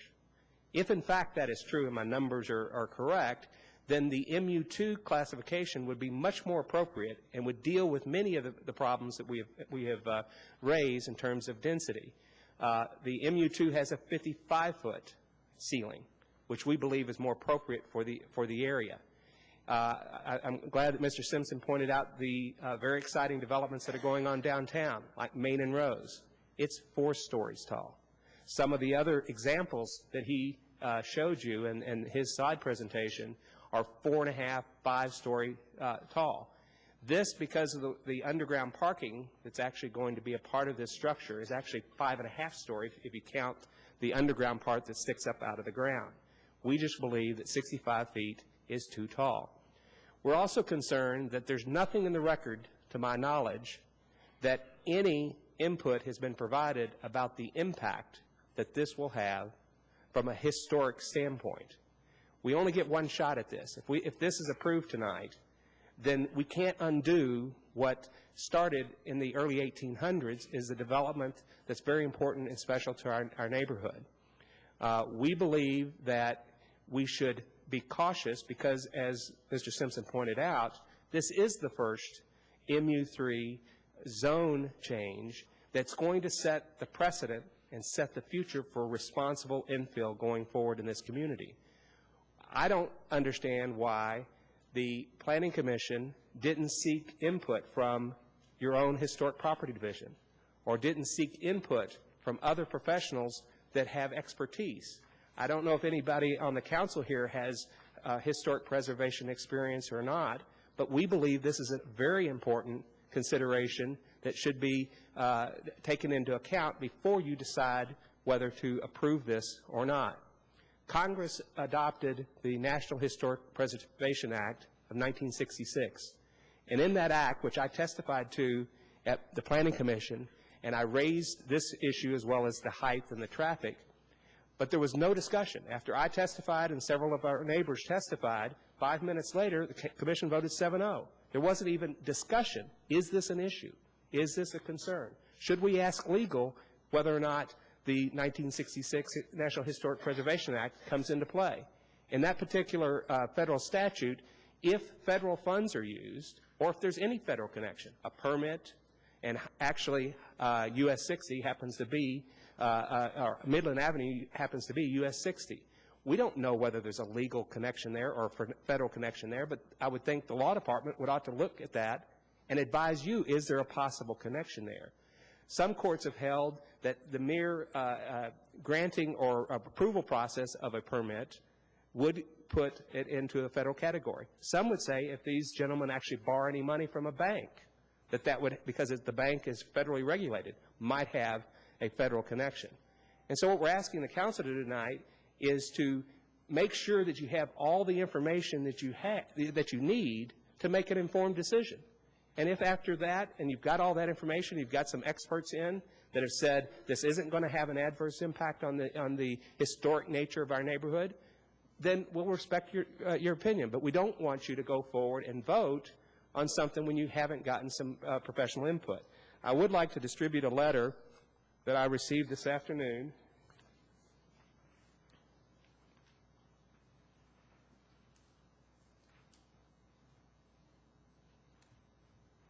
That I received today from the National Trust of Historic Preservation. And I want, before I read this letter as it's being circulated, I want to point out that this group also weighed in when the city was considering the game day development down by Rupp Arena. And some of you were on the council at that time, and some of you would probably read about it in the newspaper.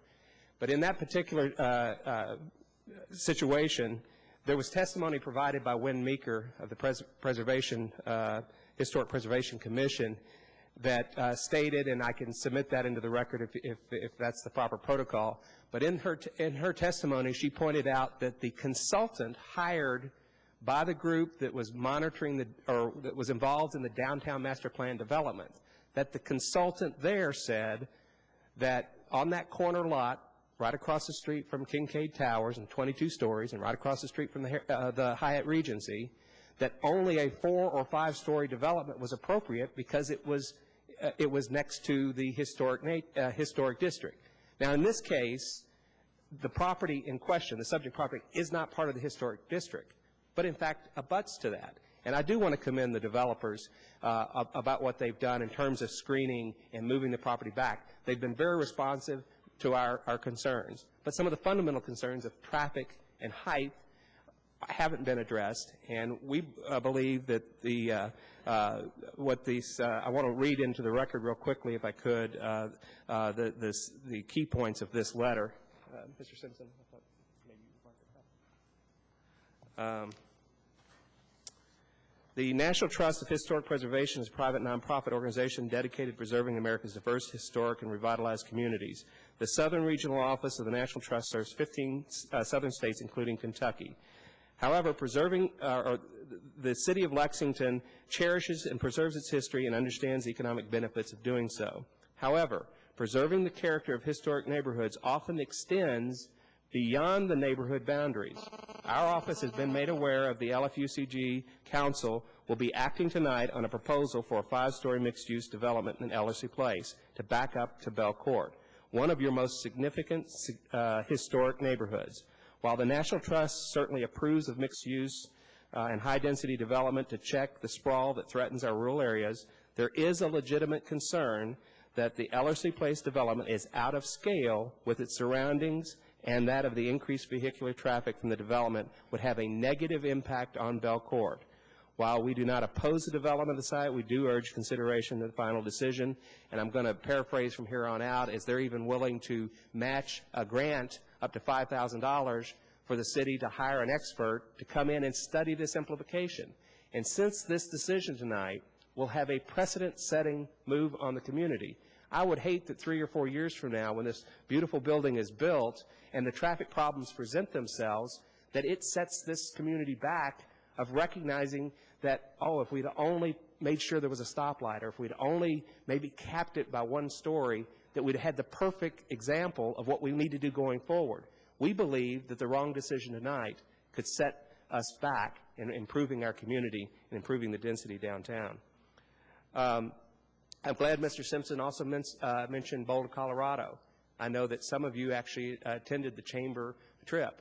It's my understanding from the Internet research that could be subject to check that in Boulder, Colorado, they have a 40-foot cap on commercial buildings, and 40-foot versus the 65-foot proposed here tonight.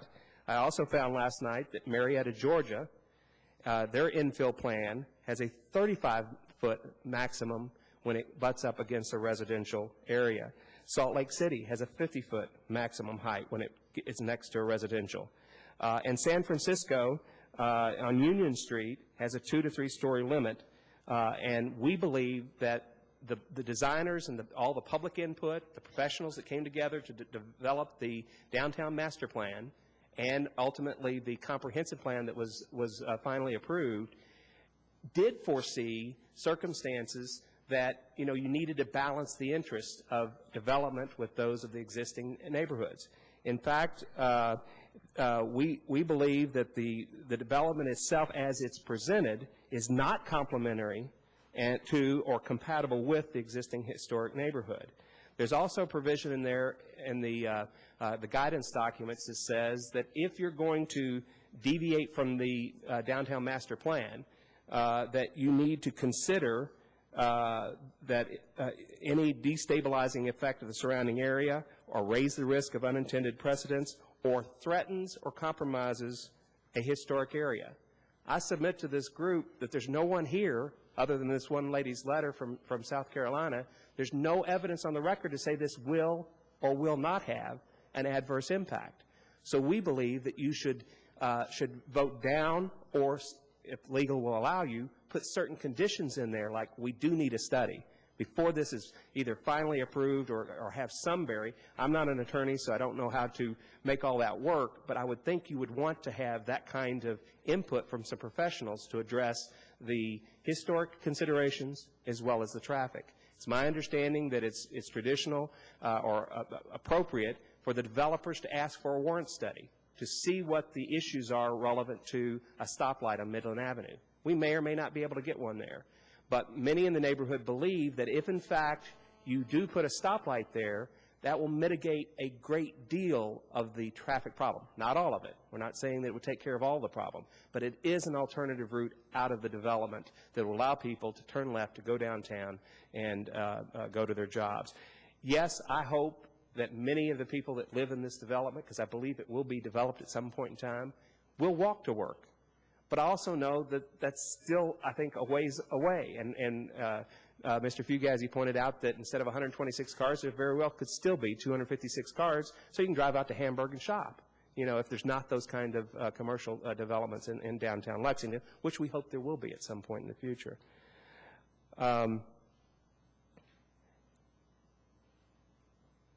I think I'll end my testimony at that. I've got some other notes, but I know some of the neighbors that are here that have been waiting patiently for over an hour and a half, almost 2 hours now.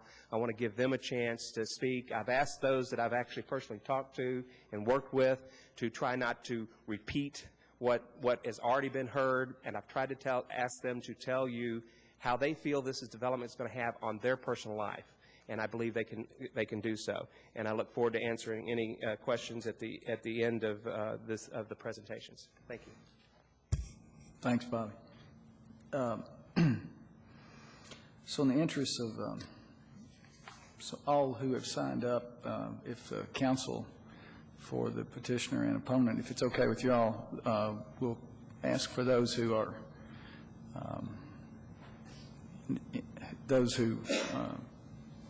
your folks, Mr. Fugazi, y'all first, and then Bruce, it's okay for your folks. I think you have three. Is that what you want? Prefer? Those who have signed up on these sign-in sheets in favor of, to speak in favor of the project. It's okay? All right.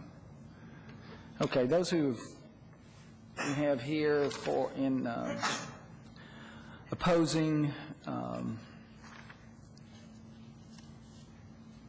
Mr. Richardson, Rebecca Stevenson, Mr. Bobby Clark, already spoken, Nina McCormick. If you all just want to come ahead up, and one sort of be on standby. Since Mr. Gardner and the counsel for petitioners and for the opponents have agreed on a 2-hour, right? That's what you all agreed on earlier, with an effort to abbreviate if possible. We ordinarily have a 3-minute restriction, but that's not appropriate for this evening. I just want to alert all the council members that a 3-minute limitation on these witnesses is not appropriate. I think public comment at this time would probably be you could limit it to 3 minutes. The 2 hours is actually from from the council's procedures, and that's 2 hours per side. Okay. It doesn't look like we're going to get it, hopefully, unless you all really have a lot of questions. We're not going to get very close to that. Okay. Then, all right. Then if you all will, those who are speaking, if you'll allow me to be a timekeeper, it's not a popular role, but if you all look toward the clock, and I'll let you know if you're about at 30 seconds, okay? Thank you, sir. Thank you, sir. I come to you tonight as a man who, I'm sorry, my name is Barry Richardson. I live at 539 Boonesboro Avenue. I was alerted to several of the aspects of this case largely through the concerns of my wife. She doesn't want a building that large in her backyard. We can't really argue too much about infill or infrastructure based on what's going on in my backyard. But I do want to point out that as I have developed as a professional, I've been called upon repeatedly to do due diligence in my job, whatever it might be. And as I have investigated this particular development at my wife's bequest, I certainly have not seen a lot of due diligence. There have been a lot of questions about this project that otherwise very smart, intelligent, informed people have not been able to ask and answer for me. And we only call upon the council tonight not to make some huge shift away from infill, which most of us in the neighborhood do favor and do seek a development along these lines. But we really need to answer some questions about the impact that this particular development is going to have on my home. I certainly do not want to see any more rural farmland cut up unnecessarily. But I also happen to know that I live in a very nice place right now as well. And I would hate to see it unnecessarily damaged or destroyed if we could do due diligence at this point. Thank you. Thank you, Mr. Richardson. Rebecca Stevenson, at 539 Boonesboro Avenue. Is that right? Yes, that's correct. A lot of what I think and feel has already been stated tonight, and I'm passing around a letter that I wrote. So I will just kind of briefly summarize what I think. I'd like for each of you to think for a moment about your own backyard and imagine a 5-story building 80 feet from your property line. And imagine the light pollution, the traffic, the noise, and how you would feel about your own property. My feeling is that it's really going to change where I live, and to the point that I will consider moving because what I love about my neighborhood will be seriously altered. The issues that I outline in my letter, the traffic issues have already been stated. The scale of the building at 5 stories is just out of context for this neighborhood. It will visually dominate all of the houses on Boonesboro Avenue and will become the highest building in this area. I am wondering if the issues of sewage have been addressed. The residents already suffer constant plumbing issues, and you can see this when you drive down the street and see the Roto-Rooter trucks all the time on our street. I think the issue of infill, while I don't want the horse farms developed either, I also don't want a 5-story building 80 feet from my property line. I think there is a compromise here. I think this project and the decision that's made tonight will set a precedent. And in the future, this could in turn affect your neighborhood. So I just would like for you to consider all these things when you make your decision. Thank you. Thank you, Ms. Stevenson. Nina McCormick, and Nina, after Nina is Jane Phillips, then Josh Short, then Barry Richardson. Hello. I'm Nina McCormack. I live at 605 Russell Avenue, just behind the Bell House. And I just wanted to comment briefly on traffic because I've been attending, as they come up in the neighborhood, traffic meetings with city people for about 12 years now. And we've gone through this repeated process when there have been concerns that we meet with traffic engineering. And we hear about all kinds of options that people use in different neighborhoods around. And then people dream plans, and then we find out, but the only thing that the city will go along with is speed humps.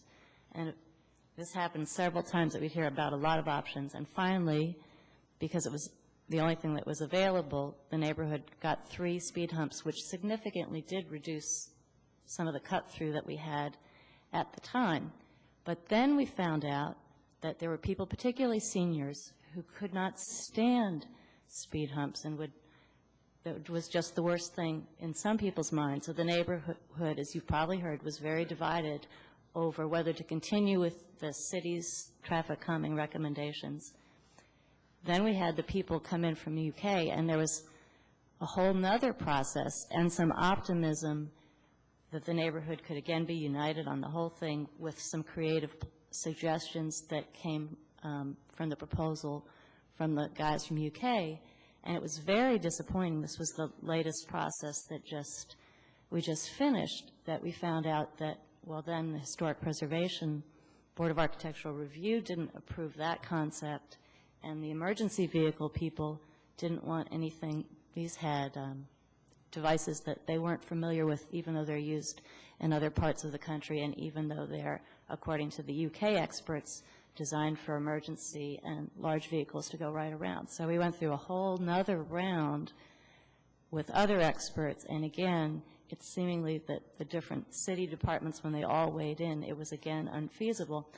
So when I heard that there were only right turns out of this development, and the only way downtown is either through our neighborhood or around it if people have patience to go through all of the lights, I became concerned because we haven't had very many satisfactory options for dealing with traffic and differences when it's come up in the past. And now we're looking at a very likely increase, and it doesn't feel like our solutions have been workable at a city level. So I urge you to help us. It seems like stopping the process is the only time you can get some real movement sometimes, when different city departments don't agree and experts don't agree and everything else. And it doesn't feel like we have much other recourse other than hopefully your help in something evolving differently in the future with all these departments. So please don't approve this unless we can have left turns or a different success with all the parties coming together with traffic. Thank you. Thank you, Nina. I'd call for Jane Phillips, Josh Short, are they here? Yeah. All right. Ms. Phillips, if you would give us your address as well, please. Thank you. I'm Jane Phillips, and I live on 529 Boonesboro Avenue. I have already circulated by email a letter to the council members, but I'll leave a copy here and give a copy to be passed around. I don't want to read the whole letter because of the time constraints that we're working with, but let me comment on the development itself instead of on the traffic issues. I consider the traffic issues very important, and I would add that for Boonesboro Avenue residents, it means having the development street, the run from Midland Avenue to Walton Avenue, about 20 feet beyond our back property lines. And that is going to make a difference to the way we feel about our backyards. But let me turn to the development itself. As you know, Belcourt is a neighborhood of mainly single-family dwellings, some rental and most owner-occupied, and some multifamily rental properties. Most of the housing stock dates back to the 1920s. Neighboring Kenwick area is also mixed owner-occupied and rental single-family dwellings, with some multifamily rental properties.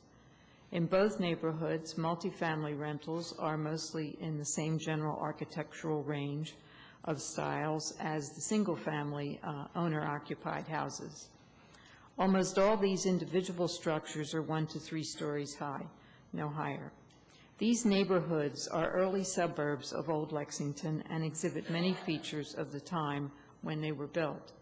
Belcourt, as we all know now, is a historic district. The Ellerslie property has been vacant for a long time, much longer than the 16 years I have owned my house. But I understand, and we all know, that it used to be a small community of houses and yards. This much vacant land in the greater downtown area deserves development, but over the last 20 or so years, the options presented have not panned out for one reason or another. Now a plan that has many attractive features has been put forward. One of the problems, in my view, is that the development proposed is far from complementary to and compatible with existing nearby development, as the comprehensive plan says, or compatible in form and character with the existing neighborhood. What would a compatible development be like? In my opinion, it could be much like the development featured in the home seller section of the Herald Leader on the 9th of September, Ritz Station on the north side, which is described as, quote, having the vintage look of the Kenwick neighborhood, end quote, with, quote, interiors designed for today's home buyers. There are to be 46 houses and a park on 9 acres. At Ellerslie Place, a park could be dispensed with because Ms. Phillips, excuse me. Overtime. From right here, yeah. Okay. As I said, it's an unpopular role, but I Okay. have to do it. Thank you. You want to finish your I think- thought? I don't want to interrupt you completely Okay. if you want to finish your thought. Just down to the end here. Yes, ma'am. At Ellerslie Place, a park could be dispensed with because of the proximity of Bell Place and Thoroughbred Park. It would certainly contribute to increased residential density to the downtown area, and it would have a compatible look and offer a compatible range of opportunities for the development of the kind of neighborhood atmosphere that we enjoy. The existence of Ritz Station is an example of what truly compatible design could be. Thank you. Thank you, Ms. Phillips. Mr. Short, and then Mr. Richardson.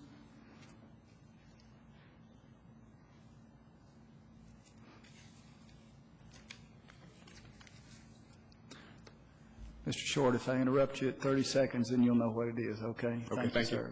All right. Good evening. My name is Josh Short. I live on Kramer, so I represent the Kenwick faction of the neighborhood there. If you're familiar with the neighborhood, you know that Kramer and Walton and Midland are all busy streets already. At the risk of being a little repetitive, I just wanted to make sure and highlight one of the earlier arguments about the right turn only aspect of development. The only way that you can use the new proposed exit is to turn right. That means that the only direction you can go is eastbound on Winchester Road. Most people in this development are going to be going one of the other 3 cardinal directions from the development. That leaves their only way to do that as Walton Avenue. Having used exclusively a bicycle or walked for over 4 years to get to work, I know which roads are busy, which roads are difficult to use a bicycle or walk on. One of the worst places to ride a bike in Lexington is on Midland Avenue.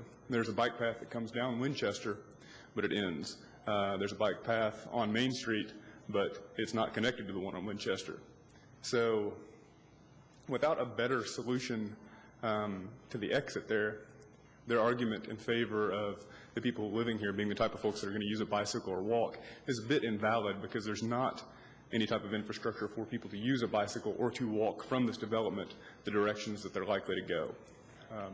Kramer and Aurora are the 2 streets east of Walton where the exit is. These are going to be popular routes for getting out of town, too, because they let you connect to Richmond Road. One thing we haven't heard anything about is the impact on those streets. Kramer's a little too busy for my taste already. We don't have any speed humps. We don't have any traffic slowing devices whatsoever. Delivery trucks come through there pretty quick, regardless of the fact that there's a school there. I think that problem is going to be worse. And like I said earlier, I'm a big favor of infill. I think this is a great development. It's a place I'd like to live, but there are a couple issues that haven't been addressed, and I hope that they can be before it moves forward. Thanks. Thanks, Mr. Short. Mr. Richardson? Oh, you're down here twice. There you go. All right, sir. Okay. Lynn Phillips.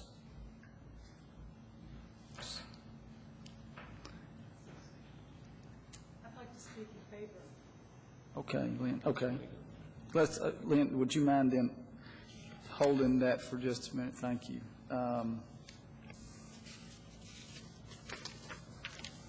Pamela Wood. Pamela Wood? Okay. Mary Fullington, 714 Kramer? She had to leave also. All right, we're going to continue down the list then. How about Kevin Murphy? Is Mr. Murphy in favor? Against, right, Kevin? Don't start yet.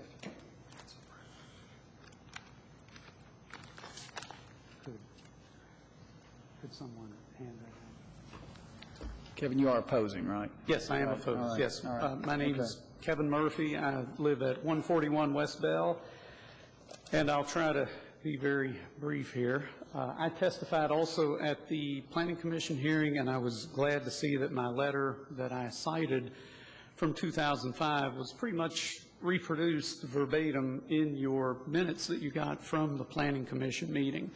But really what I want to address is, you know, I have been involved in planning for 30 years. I'm an architect. I had the pleasure of serving on the 1986 Comprehensive Update Committee. Back in the old days in this very room, I think I was probably wearing this sport coat during those meetings. But the bottom line is I even got out my 1980 comprehensive plan this afternoon and looked through it. And one of the statements I feel very strongly about is this infill and redevelopment. It's been around. It's been our goal. It's been our objective as a community for well over 30 years. So this is not a new thing. However, each comprehensive plan text emphasizes that supporting this should not have adverse effects on existing neighborhoods, all the way back to the 1980 plan. So I could not be more in agreement with what Mr. Clark is saying about giving this a little bit more time, a little bit more study. We only have one shot at this. It is very, very significant. I did put together a little packet. It has 4 sheets that I'm passing around to you. The first one is a map that I came across in the public library from the 1950s, the Sanborn insurance maps that pretty well show the way Ellerslie Avenue existed prior to the mid to late 80s when a local attorney started buying up all those properties and systematically tearing them down to consolidate this 5 or so acre tract of property. I think what this image illustrates very clearly is the street systems and the associated infrastructure is not in place for high-density development, even though there are 50 or so residences in this drawing on Ellerslie Avenue. That's less than half what is proposed. So I throw that up for the good old days. I did write a letter, and it was submitted via email to the mayor and all the council members, but I did include a hard copy for your review. You don't need to show that. But I also wrote an email letter to the Herald Leader last week, which they, in their wisdom, chose not to publish.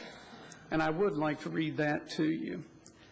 And in essence, it goes as follows. As a resident of historic Belcourt neighborhood, I urge the Urban County Council stop the proposed Ellerslie project. When I purchased my home in '98, it was quite dilapidated and in need of a complete rebuild. As a middle-aged professor in the field of architecture, I embraced the challenge and hoped to complete the restoration by the time I retire. It is my dream, not my retirement plan. My concern is not for the decrease in monetary value of my home, but rather for the quality of life that will be diminished by greed and opportunism. The major objection, as you've heard, is the height. Potential problems include storm, sanitary, etc. Mr. Hanna's position has been that decreasing the height would make the project financially unfeasible. This puzzles me, since the Property Valuation Office records show that the 5-acre property was purchased for just over $400,000 9 years ago.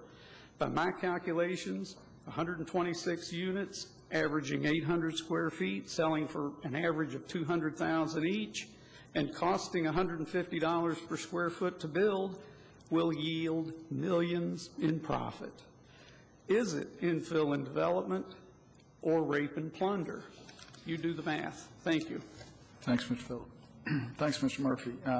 Next on the list of those opposing is Alice Underwood, or let me confirm, Ms. Underwood, are you opposing or in favor of? Okay. Well, then please come up front. Right in between. I say neither because that was quoted in the papers earlier. Oh, I'm Alice Underwood, and I live at 619 Boonesboro Avenue. Sorry. I don't think any of us are against infill. So when you say we're all up here speaking against it, I don't think we really are. I mean, I'm trying not to speak for everybody, but that's what everybody said. The Hannahs have done a great job working with us, and Bruce Simpson's done a good job. So I don't think there's a fight here as much as there's this awareness that we all want this city to look out for. And I sent a letter to the council members, and my concern is all the infill. It's great, but look at all the infill we've got going on and what's not occupied. The development across from Ramsey's, it's not full. Nobody's in there. We don't know what's going to happen to High Street and the traffic. The development at Rose and Main, it's beautiful, looks great. What's going to happen, though, when it's full? You know, and all those cars are coming out there. The 2010 games are coming, and the headlines in the paper said the main concern would be traffic. I think that this is precedent-causing, and we really, really need to watch this. The whole point here tonight is if we could just slow it down and take a look at the implications, that's where we're all going with this. That's sort of the end goal. And I also have a letter that I want to add to the record from Brady Barlow, who's a neighbor on Main Street, and he could not be here tonight because his daughter was sick. I'm not going to read it because I know we don't have time. So should I give this to somebody? That's fine, Alice. Thank you. You're way ahead of schedule. Have a minute left. Thank you. Got Mr. Don Pratt. Is Don here? He was. He's still here. And he knows the 3-minute rule. We know that. You can probably count it in your head, can't you, Don? Can I bring my own clock? There you go. We knew it. And after Don... Mine may be slower than yours, though. After Don, you want to give us your address, Don, and then I was going to suggest that we can go to the favorables, or those in favor of this, which would be Knox Van Ogle and Lynn Phillips. Yeah. Anybody else I've missed? Go ahead, Mr. Pratt. I'm sorry because of my eyesight. I had surgery and I have trouble reading. But I want to first start and compliment Mr. Fugazi for his brevity, and I wish that you would rotate some of these opportunities to speak so that we don't have to wait so long while we listen to them. And I have to say, I criticize the proponents, not especially for the length and redundant presentation, but the worst thing was they talked about Spalding, and I salivated thinking of donuts. And so you all are unfair. The neighborhoods that are not here are historically the Ellerslie neighborhood. And the other one is Mentel Park, even though one member of the Mentel Park neighborhood was here. Because I want to point out some things that were the history of that. The Absher father and son team moved to destroy that neighborhood, which was a low-income neighborhood that I am sorry we don't have available in downtown. And all this talk about building up, which I do not disagree with. In fact, I do not disagree with a 10 or 15-story building, even in that location, if it were appropriate. But it is not appropriate. And every time there's been this presentation in front of this body, it's been approved by the Planning and Zoning and the LFUCD Council, and often with the support of Bell Court, and I have been opposed to them as well. But I want to especially note, I already mentioned the right turn only, but I want you to imagine coming out of that, turning right, where are you going to? If you turn right, you have to go up Winchester Road. If you turn right out of Midland onto Walton, where do you have to go? What if you want to go some other direction. That's ridiculous. It's illogical to do that. And I even heard that they had one time suggested a gate on those communities. If you really want to get popularity, make it run through the parking lot of the Herald Leader and let them deal with all this traffic that's going to go through there. And I know that would be fun to think about, and you probably get praise from everybody in town, but I don't want to punish the Herald Leader. I just thought it was funny to think about it. The density is a question. 1,400 cars. I live on Walton. And right now, to this day, there are massive backups on Walton going towards Winchester Road, which you're not going to be allowed to turn that way. But you have to go up to Main Street, and where you go to from there is ridiculous that you can't turn left there, especially for those businesses that can't turn left. Where am I? I'm sorry. Okay. Now, the horrible entry into both of these locations at the Planning and Zoning Commission, I suggest that only in Lexington, only in Kentucky, do you go across a railroad track to get to development, beautiful development, and or the other entrance, which is between some businesses, and it's ugly as can be, and I don't know if anybody wants to. I wish you all well. I really do wish you all well if you get this proposed, if you can get enough people to live in there, but I really wish we had low-income houses. Mr. Pratt, you're close, it looks like, right? Close to the conclusion. Yeah, your clock's working too. Okay, let's keep going. Well, a little bit. Yeah, it's over. Well, my important thought on this whole thing, historically, is that this was a neighborhood much less in density, for people much less able to afford the housing that they're planning to build there, 250,000 and up. I do not want the traffic. The traffic is the main problem I see, as well as the fact we don't have enough low-income development downtown. Thank you. Thanks, Don. Knox Van Ogel and Knox, and then Lynn Phillips.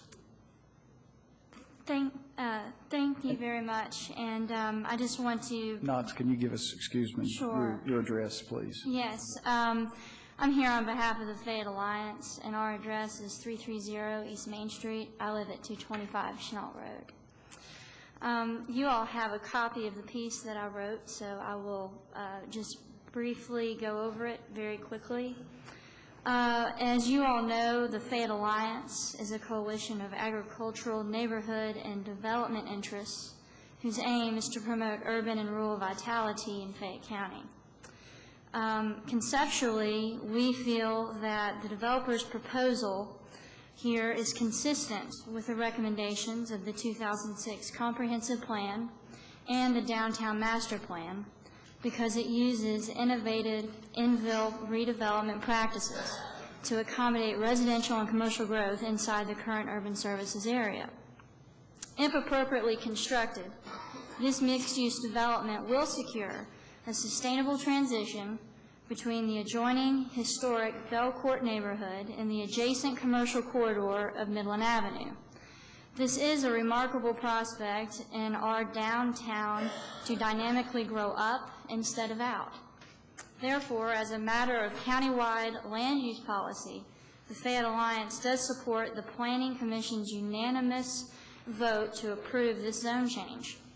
However, we do strongly encourage the developer and members of Belcourt to continue to work together at Planning Commission during the development plan process to resolve the particular design concerns of this project. In so doing, the stated land use goals of the 2006 Comprehensive Plan will be achieved while also addressing the site-specific needs of Belcourt. This approach, if diligently pursued in good faith, will strengthen our city and the quality of life of our established neighborhoods, making our county the very best it can be. Thank you for considering our position here, and we appreciate your dedication to responsible land use planning. Thank you. Thank you.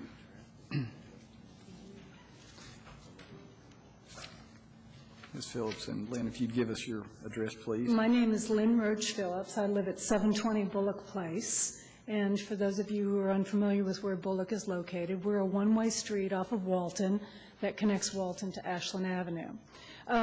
I emailed you all my comments a week and a half or so ago, and I hope you got copies of that. I'd like to speak to you today, not as a member of your Planning Commission, but as a resident who resides on Bullock Place. I'm a member of the Mentell Neighborhood Association. Our association is having its annual meeting this evening, and the Board of Directors chose to take no position on this rezoning. They chose to take no position because, as a neighborhood association, we support the concept of infill. We also felt that it was politically dangerous to go against our neighbors in Belcourt. And these people who are here today are my neighbors as well. I'd like to speak to a couple of things. There was concern expressed by one of the Belcourt neighbors about having a 65-foot building within 80 feet of her property line, her rear property line. My property abuts the Fayette County Schools central office.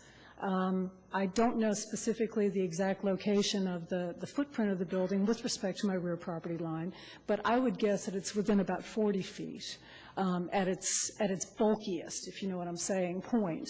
That's not caused any problem. In fact, for me, I look at it as almost a blessing that I don't have weekend neighbors behind me because the Fayette County school offices tend to be closed. In terms of traffic, the traffic model that was deployed by the applicant and his consultants, I believe is a suburban-based traffic model. I don't think that it very well reflects what we will see in an urban context, such as this site. Those of us on my street who are not retired, who do go to work every day, well, I know that my husband and I wind up driving our car about once a week, and that's typically to go to the grocery, to get the gallons of milk and the bleach and the, 2 liters of soda and the bulky things that can't be carried on our bike. And we only have to put gas in our car about once every 5 or 6 weeks. We ride our bikes or we walk everywhere we go. And people see me around town walking with my backpack, typically filled with groceries or other things. We're walkers. So I think that the traffic model tends to overestimate. I'm hoping that my new neighbors in Ellerslie will also be walkers. The concerns raised by the Belcourt neighbors, I think, are legitimate concerns. I think those are concerns, though, that can be worked out in the development plan approval process. Remember, the Planning Commission just saw the preliminary plan before any building permits are going to be issued. They have to see a final development plan. So I think many of these setback issues, buffering issues, issues that relate to the transition between this historic neighborhood and a development with the intensity of Ellerslie can all be resolved at the development plan stage. I urge you to approve this rezoning. Thank you. Thank you. The next on the schedule or the protocol is the petitioner's presentation of rebuttal evidence. I'm sorry. I'm sorry. Oh, Mr. Whelan. I'm sorry. Okay. Apologize for that.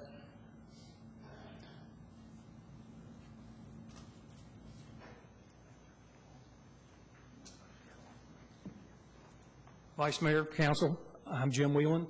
I own the property north of the Hannah's property. It's a property that houses the Ferguson warehouse. I've owned that property since 1970. I've worked in the area since 1951. Excuse me. None of the projects, well, the original neighborhood there, I just have to say was not the best. No one has talked about vandalism. I've had a number of bullet holes in my warehouse over the years.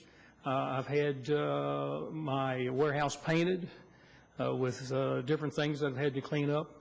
And of all the projects that have been presented, this one seems to be the best. And I recommend that you approve this zoning. Thank you. Thanks, Mr. Whelan. Apologize for overlooking you. May I submit to the record a few emails that if you weren't allowed to read the emails in advance? Sure. I'm not going to read them. I just would like to submit them to the record so we don't let some neighbors that, or some people that did want to be heard, one of them's for and two of them are against, and I want to enter them into the record. Thank you, sir. Thank you. That's fine. Thanks, Bob. Mr. Simpson? Y'all forgive me if I lapse into first names. Tacoma.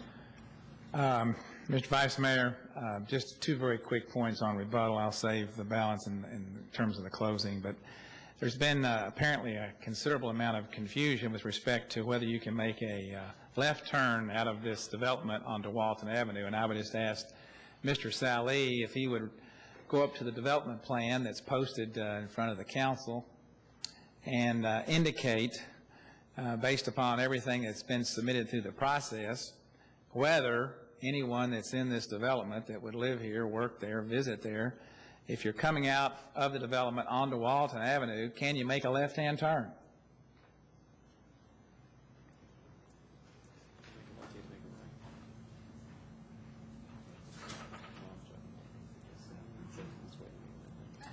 There is no note on the development plan that would indicate a prohibition of a left-hand turn from the development onto Midland or from the development onto Walton. There's no note prohibiting that movement. Thank you, Bill. Mr. Fugazi indicated that he'd talked to me about a light onto Midland. I had talked with his partner a week ago to find out if there was anything else we could do in connection with this case to resolve any kind of a hearing that would make the peace, as it were. And he called me back a couple of days ago and said, well, what about a light at Midland and the right in and right out? I said, I don't believe that would meet the warrant requirements. That's something the state has to approve, number one, on a right in, right out to have a light. And he indicated one of his neighbors was making a lot of inquiry and thought it was going to happen, and we called out to District 7 and nobody heard anything about it. Regardless of all that, Mr. Chairman, I think the only thing I want to say in terms of the rebuttal, and then I'll save the rest for closing, is that the Hannas, in connection with this case, even though this is a downtown development, an urban development, and I'll put up a slide that depicts the efforts they've undertaken. Falden can put that up there now. We had Tony Barrett, who's our landscape architect and a planner, actually do a measurement of every house on Boonesboro as it pertains to its proximity to the building that we've developed or proposing that be approved for development. And the average distance from every house on Boonesboro is 267 feet away from this project. Some may be shorter and some may be much larger, but the average distance of all the homes on the street closest to this proposed residential development is 267 feet. And I will conclude my rebuttal with that and wait till the closing comments. Thank you. Okay. Mr. Fugazi, closing summation. Rebut.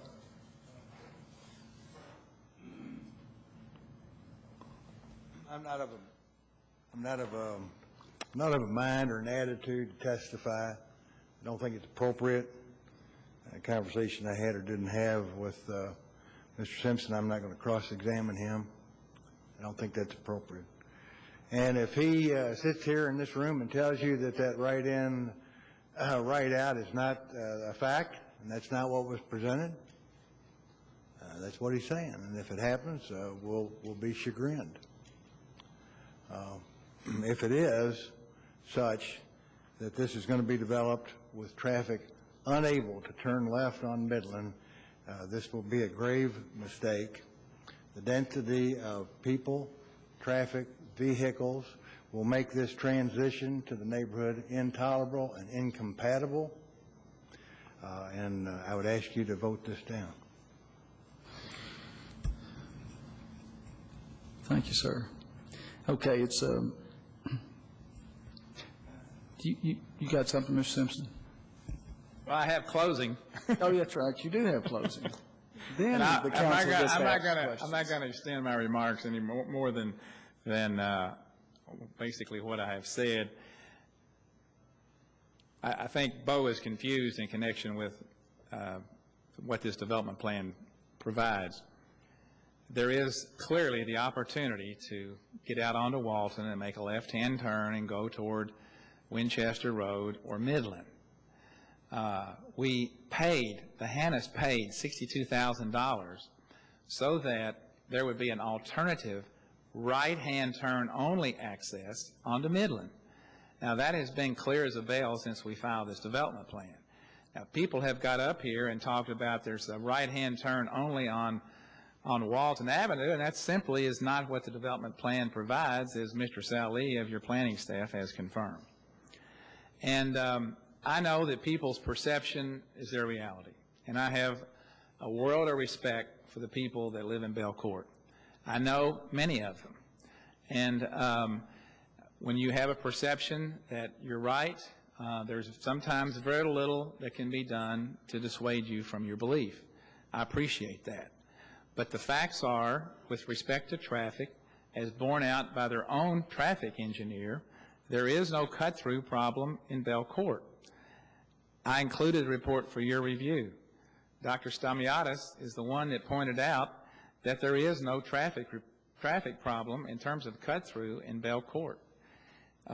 It simply is, it does not conform with the reality of what constitutes a traffic problem, and that really has not been rebutted in this case. Again, and I will be redundant, somehow, if you listen to Bobby Clark, who I also have a great deal of respect for, if we reduced the density by 1 story, if we cut out 31 or so units, then all of a sudden the traffic problems disappear, the historic preservation issues disappear, compatibility goes away, and we have an acceptable development. How many times, for those of you that have been here a while, have you heard me argue that we need to reduce the density by 25% in order to have a more compatible development with an existing suburban development? I've made that argument many times, frequently with success. And this is a downtown development. This is a piece of property which, quite frankly, 10 years ago, I didn't think anyone would have the imagination, creativity, or the money to commit a $37 million residential project to. But times have changed. Our community has changed mainly because you all have changed it. You all have said we're doing it differently now. We're not just going to add land willy-nilly and do the same old thing. We're going to do things a little bit differently. And it is challenging when you have a change, when you have to change things. People don't accept it well. And this is one where we're probably going to see more and more of these cases where people, they don't embrace density as much as the people who would like to see the density installed, who don't live next to it, like to see. That's the nature of the human condition, I suspect. But from the standpoint of the public policy and from the standpoint of what I would think that you all expect of Ernie and Brian Hanna, because these are difficult cases, and you have to be respectful of your neighbors, and you have to go to them, and you have to share with them and be transparent in everything that you do and say, this is my project, and what do you have concerns about, and you try to meet those concerns as best as you can and still have a project that's worthy of spending this kind of money to develop and be successful. I think the Hannas have done it the way others that follow them ought to do it. They sought out the neighborhood. They didn't hide and run. They didn't come down here and wait to hear from the neighbors for the first time. They started meeting with them in December of last year. And so I think we have tonight basically a project that Belcourt would like to see cut by 25%. I don't think that is the right thing to do in light of where we're headed as a community, and I think you send the wrong signal to people who are willing to risk their private capital and take the risk that this is going to be successful at $37 million. And the notion that somehow somebody buys property 9 years ago for $400,000 and isn't trying to make profit is a little bit unrealistic. Mr. Hanna would have developed this property if there was an appropriate purchaser to buy it. There hasn't been any for B1. And the market is now for residential. Our community has motivation in that area.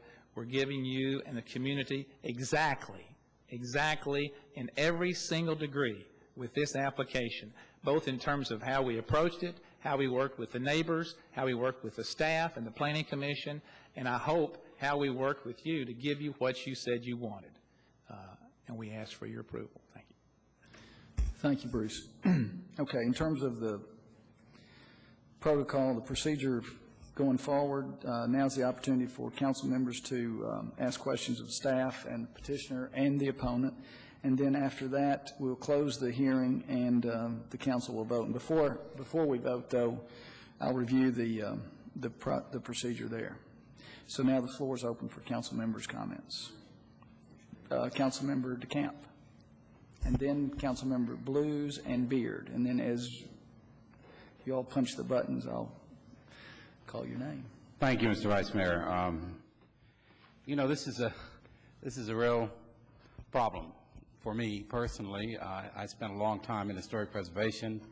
I worked to get Belcourt on the National Register, and I'm proud of the work that I've done in historic preservation. I also was the one councilman who raised the money to bring Norrie Winter here so that he could outline our infill redevelopment. And I have been for infill redevelopment, I think and I am for preservation of the bluegrass land. Somewhere there's a middle ground here, somewhere, you know, I think some things have happened. I've been very impressed that the developers met with the neighborhoods 5 times.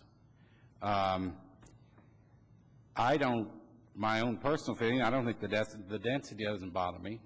I mean, if you take off a floor, I don't think that's going to make much difference in the traffic. I think the traffic probably is the big problem. So, you know, what do we do about it? Bruce, could you, I want to ask you a specific question. I understand that it is set up that if you come out on Walton Avenue, you can turn right or left. And if you come out on Midland Avenue, you can turn right or left. And that's... Actually, you can't turn left on Midland. You can only turn right. You can only turn right, but you can turn right and left on Walton. Walton, that's correct. I am a little surprised at that because I think if you come down onto Midland from Short Street, you can turn left onto Midland. If you come down from Lewis Avenue, you can turn left on Midland. I don't know why... Well, that was something that we encountered. Traffic engineering wouldn't approve that. Okay. Well, I know there are other left turns onto Midland Avenue, and I just wanted to clear that up. Okay. So we're talking about turning left and right onto Walton. Correct. Okay. And, I mean, I understand also that the traffic study, I was very involved with Belcourt on that traffic study. I do think that this will create some cut-through, as it does in my neighborhood on Montclair. We get cut-through. We didn't get, I've been there 41 years. It's a lot different than when I moved in. That's a hard thing to deal with, but with the streets and the number of people and the number of cars in the city, everybody's looking for a cut-through. How can we that take a neighborhood that is an historic district plus has been chosen by Washington to be one of the Preserve America communities, only 2 in Lexington, and I think the only 2 in Kentucky maybe, was Gratz Park and Belcourt. So there's a great deal of significance here, and I've been really racking my brain, how can we cut down this traffic? And all of a sudden I came up with something that probably knock you over. Why don't we close Boonesboro Avenue? You know, just don't have anybody go through Boonesboro Avenue. And there are 1, 2, I count 1, 2, 3, probably 4 exits out of Belcourt, even if you close Boonesboro. And that way, I think you would eliminate, if there's any increase in, there will be increase in traffic from this development, that you're not going to get the cut through Belcourt. Now, I'm sure some of the people in Belcourt, especially if they live on Boonesboro, would probably say, well, you know, this is a pain in the neck. But, you know, this is a case where we're all trying to step back and do something that's right. And I think this development is right. But at the same time, I'm sensitive to the sensitivity of Belcourt. And, you know, maybe this is something that we could put in a condition. And I think that we have the ability as a council right here tonight. If we want to close the street, we could. Okay, Bruce? No, not tonight. You have to give public notice. There's a statutory procedure for closing a street. All right, thank you, thank you.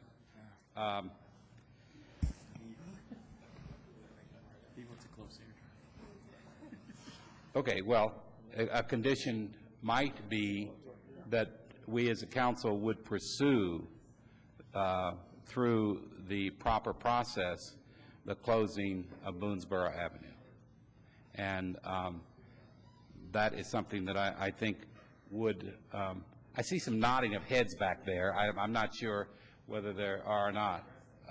But, you know, that's something that you would have plenty of input into if we put that in the condition that we would pursue it.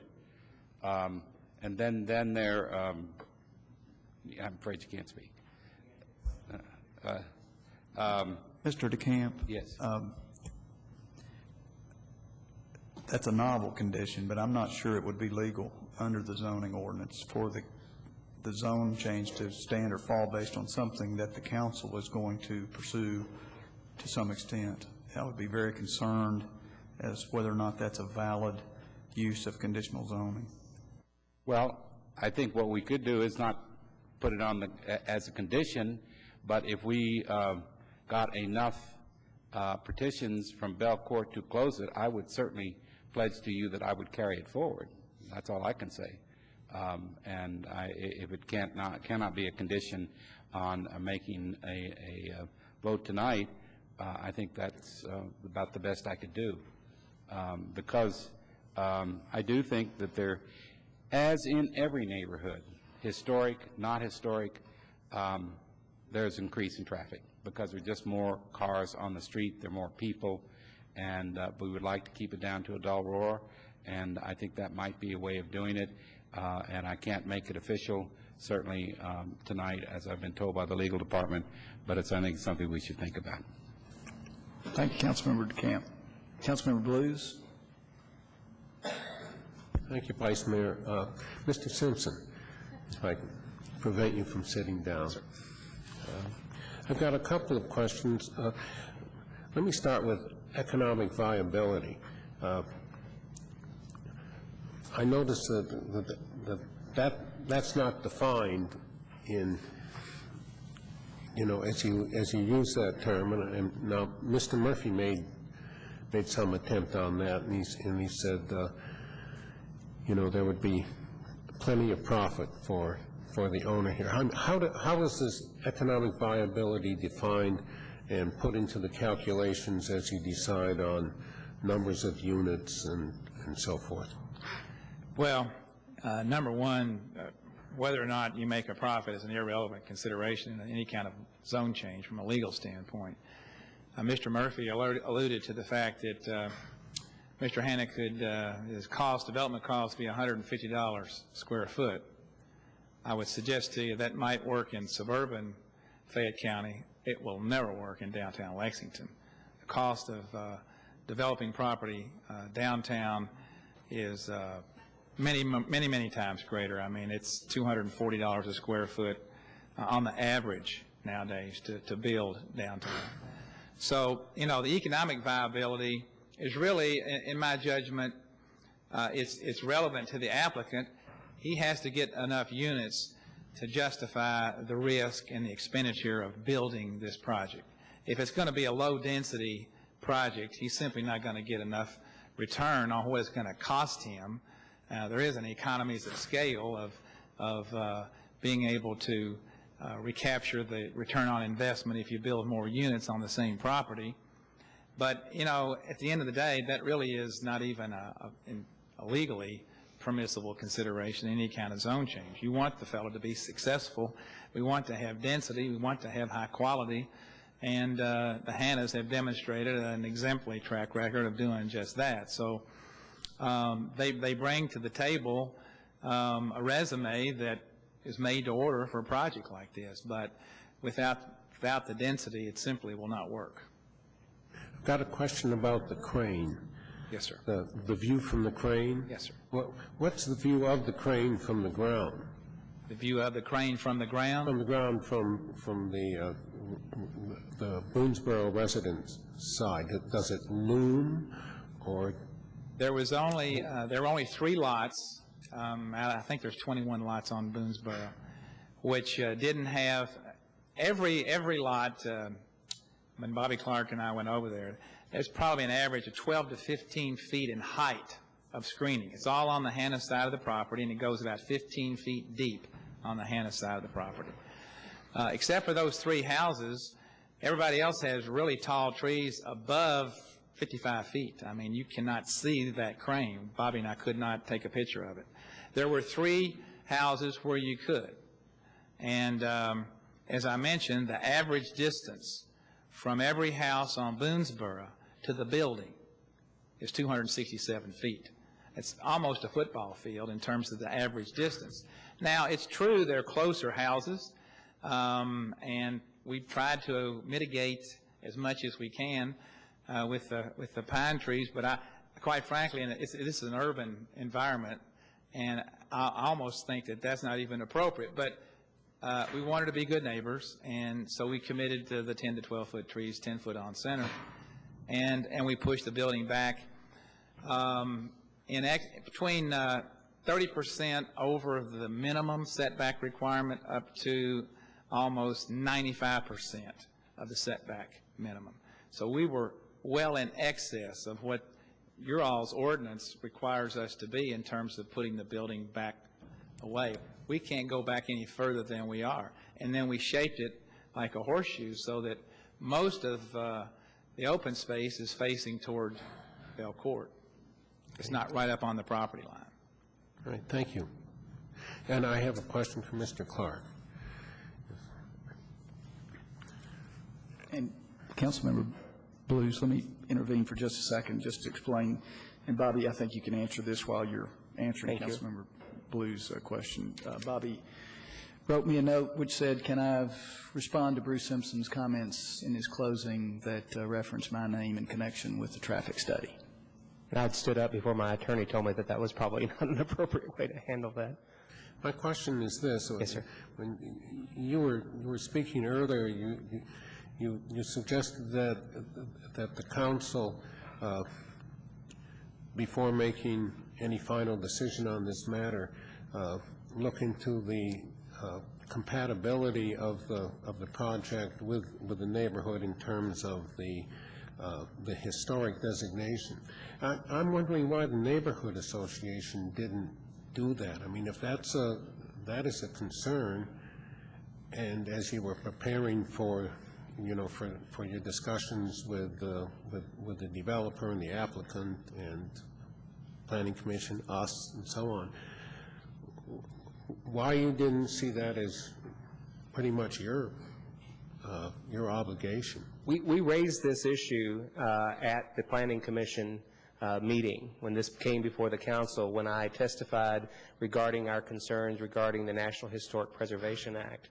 Also, I contacted Betty Kerr's office on Friday, and as a fact, yesterday I contacted the mayor's office, and because of this is a quasi-judicial role, I could not have any direct contact. But what I was posing to the mayor's office and to Betty Kerr's office is why doesn't the council ask her and her office to come to speak to this? You all pay their salaries. They have years of experience. They're very well respected before this board.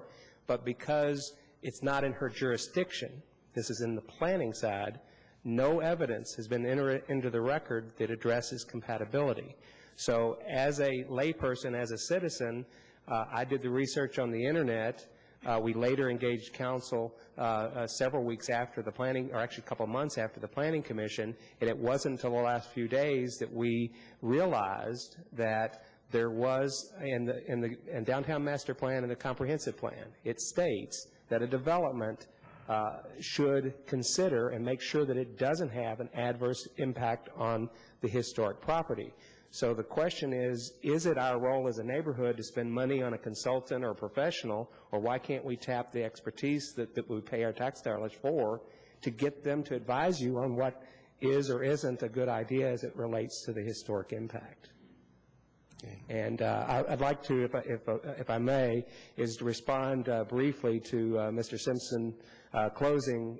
He invoked my name and characterizations, and I just wanted to clarify something there. There may have been a misunderstanding, but it was my recollection at one of the neighborhood meetings that we had with Bruce and the Hannahs that we were advised at that time that it was right only out and in on both elements. And if I made a mistake, I apologize for that, but that was our understanding. In addition, Bruce, I believe, took some liberties in describing the traffic plan, the traffic study that the UK professors had presented to you, and says there's absolutely no traffic problem or cut-through problem in there. Yes, that's what the consultant had written. But that was a very disputed conclusion that was made by the consultant. We believe that there were, in fact, problems, but the study was 2 hours. In studying the peak flow traffic, 2 hours one day in the summer and 2 hours one day a few weeks later. We questioned the validity of the data that was being presented, that all of a sudden there weren't this problem, when in fact we as neighbors see that happening every day.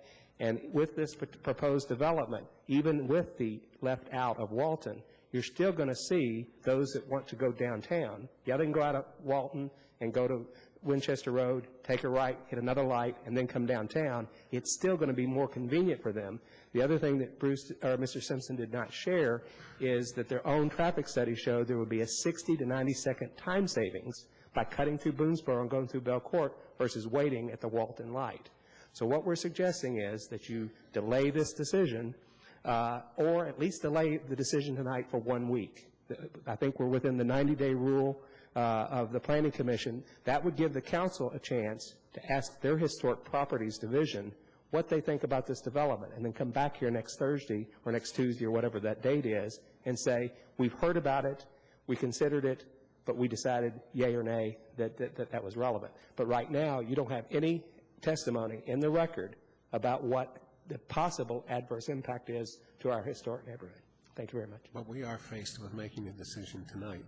I think legal can determine whether or not you have the power to delay it 1 week, which would give you the chance to ask your historic properties for an opinion and still stay within the 90-day rule that requires the council must decide within 90 days of the Planning Commission. And it's my understanding that that was the 25th. We were going to have that hearing on the 25th, but Mr. Simpson was concerned that if it went past midnight, there'd be another legal question about that. So we mutually agreed to this date. I didn't know until yesterday when I contacted the mayor's office and contacted Betty Kerr, there was no way for you all to get some information about the historic impact. So is there a way for the council, if they so desired, to postpone the actual vote until next week? Is the council asking me? No, wait a minute. I am not sorry, asking I you. was speaking with Councilmember Gordon, so was it, what was the question again? Just for those? Ed, that's not my question. No. My question, Mr. Vice Mayor, was whether or not the council could ask for a 1-week delay in order to get historic property input into this decision. That's not I on, can't ask that's not on our, Right. that's not, at this moment, what we're considering. Right now, we're asking the council's offering questions to the petitioner and the opposition. Any other questions for Councilmember No, Beard? thank you, Vice Mayor. Thank you, sir. Councilmember Beard. Excuse me, sir, I said Beard. Thank you, Vice Mayor. Bruce, not that this is totally relevant to necessarily anything, but is the retail condoed or is it going to be leased space? Leased or sold? Either or. Either or, yeah, okay. And then I got a question for Ed Gardner, if I might, as soon as he get through caucusing. Ed? That's all right. It's me, Ed, here. It's not even that late, is it? It's okay. The question of the turning right or left onto Midland, can we change that in the face of the traffic engineering's recommendations? Is that a recommendation, or, I mean, is that something we can do? To give you a complete, honest answer, I would have to check our ordinances and check some authorities as to whether or not this would be the type of situation where the council would have that authority. Our ordinance generally provide that the traffic engineer has the authority in the area of traffic situations. However, you all do, occasionally consider and recommend multi-way stops and those kind of things. But not every traffic decision comes to you all. So I'm not trying to avoid your question. I don't honestly know, without having an opportunity to review the authorities on it, that you all would for sure have the authority to overrule that or not. I apologize. It's the best I can do with that. Well, I obviously don't know the answer either, and that's fine. I just, in the suburban areas, we deal with highly traveled streets that people have to deal at a stop sign with left and right-hand turns, and they seem to be able to do that all right, and it wouldn't be much different on Midland. Thank you. That's all I have. I think Mr. Salih might have something to add. Also, to address your question, Mr. Beard, I think in some rare circumstances, the Planning Commission, through reviewing the final development plan, has asked traffic engineering to consider assigning some turning movements as prohibited. Hard to know in this case, but that is a rare occurrence, but it has happened a time or two. In other words, the jury could still be out. Yes, sir. Okay. Thank you. Councilmember Stevens, Dr. Stevens. Mr. Salih, when you're through with your conversation, would you repeat that again, please? I'm not sure I got it. My question related to that, too. We frequently, almost always, disregard the warrants when the traffic engineer is telling us about this or that. And I don't know why this would be any different, but what did you say? I didn't quite understand it.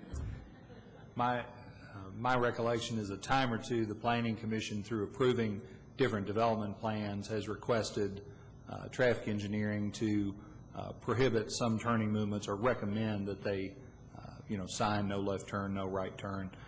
If design considerations can't do that, for instance, if a right-in, right-out island would not do that, there have been a time or two where those types of things have been recommended through the Commission's review of development plans.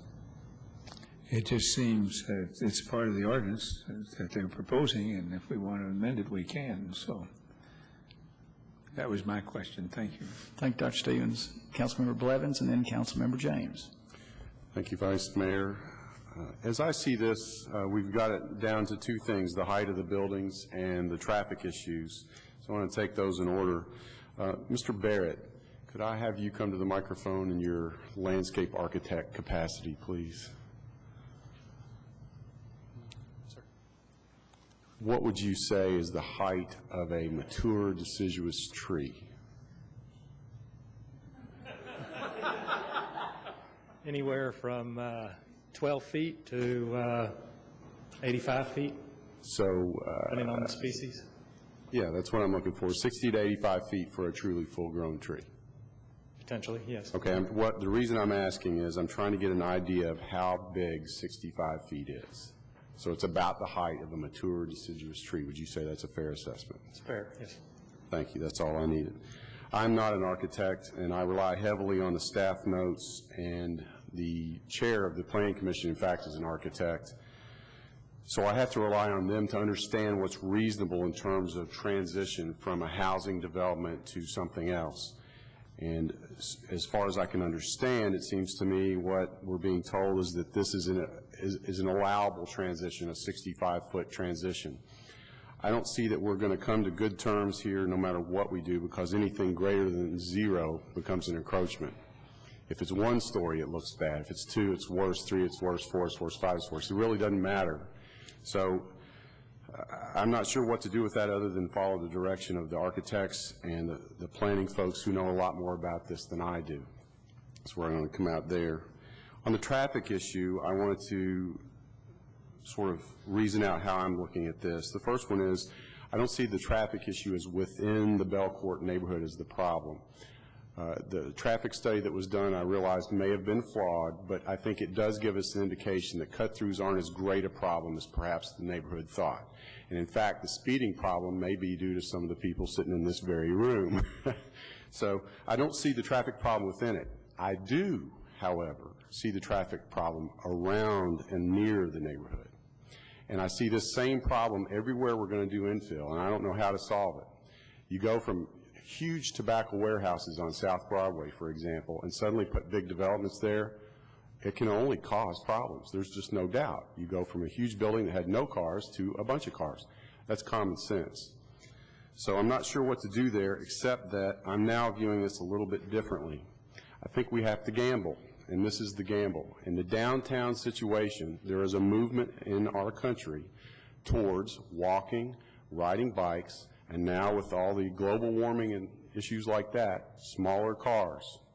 So I think we have to, as a community, decide that we're going to gamble, that people are actually going to do that.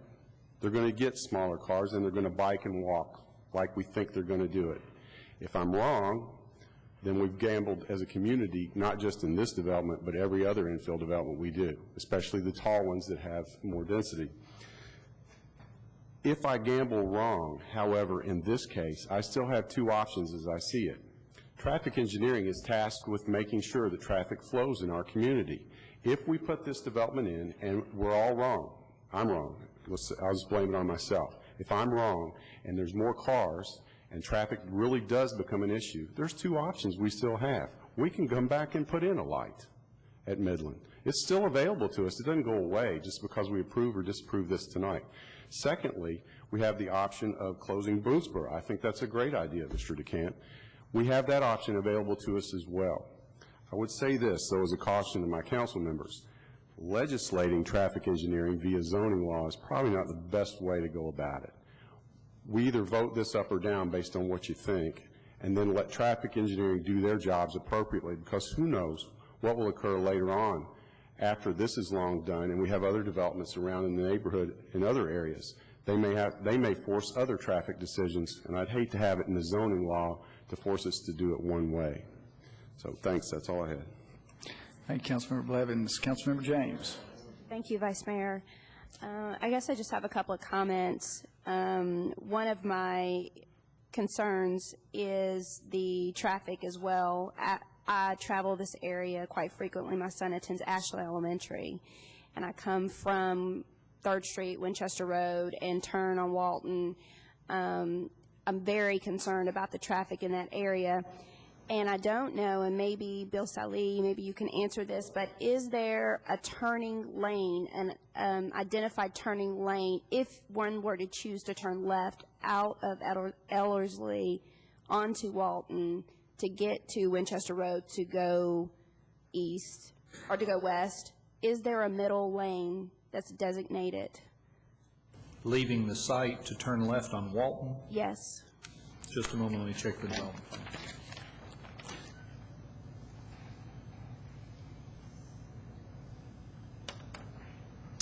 The existing drive aisle is dimensioned at almost 28 feet.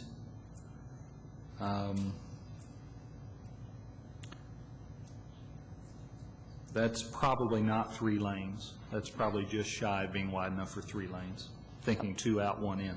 Yeah, that's concerning to me because there is a backup of traffic in that area if you frequent that Walton Avenue, and I agree with Councilmember Blevins that I think it's the area around the Belcourt area, not necessarily within that neighborhood. And I have worked extensively with Mr. Clark through the Neighborhood Development Bond Fund Committee to try to come to a consensus for some traffic calming in that area, and the neighborhood has not been able to come to any agreement, I think in maybe a couple of years, for some traffic calming. So I'm concerned about the traffic. However, I did like the speaker who came forward that talked about walkability. I do think that that is one of the wonderful things about living in the downtown area, is that we do have things that you can walk to. I would want to make sure that there are sidewalks along Midland Avenue, Walton Avenue, if possible, bike lanes, and sidewalks along 3rd Street, Winchester Road. I would support that 100%. But the traffic is concerning to me, but I think we need to see what happens with it. I think we need to see if there's an influx. And I'm trying not to be an 11th hour person. I'm trying to think proactively. But in this case, I'm favorable towards the walkability and the bike friendliness, and would like to aim more towards that. So I appreciate everyone that came to speak today in regards to this. Keep coming to talk about your concerns about your neighborhood. And thank you very much. Thank you, Vice Mayor. Thank you, Councilmember James. Councilmember Ellinger. Thank you, Vice Mayor. Mr. Sally, we've talked about having just a right turn onto Midland. Is there room that we could do, as Councilman James asked about, doing 3 lanes there and a center lane, and then a right turn and a left turn, or a left turn, I guess, and a right turn, and then an enter? Of course, this is a preliminary development plan. It would have to have a final.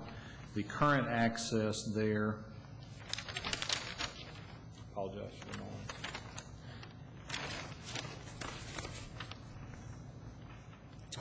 is shown at about 45 feet. It is shown as a median with 13-foot drive lanes on either side of the median. So there would need to be a reconfiguration to get more than probably 2 or 3 lanes there, given that geometry. There still would be, if they did a reconfigure, that we could put 3 lanes there?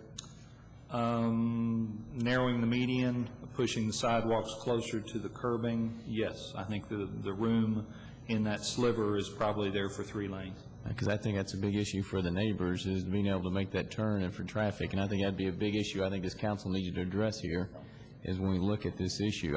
Mr. Simpson, you talked about the $62,000 you had for the right turn only. Had you all addressed this, or was that traffic engineering told you that you couldn't do this? Traffic engineering preferred right in and right out.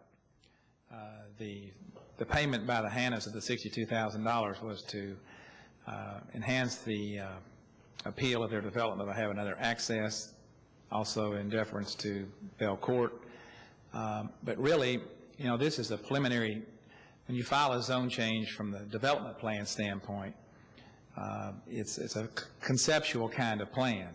If you get the zoning approved, then you go back to the Planning Commission, and the real meat of these kinds of discussions is worked out with the Planning Commission and the Division of Engineering about what you can do.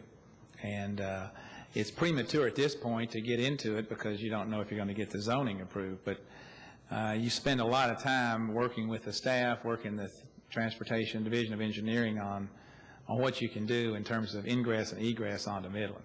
So this will be taken up in a lot of detail when we go back to the Planning Commission. Thank you. I know this is a big issue, though I think that the neighbors are concerned about. Mr. Sadley, I know he says this is premature, but is this something that we can put a condition on when it goes back to the Planning Commission then? Do you mean a conditional zoning restriction? Right, that we put in the 3 lanes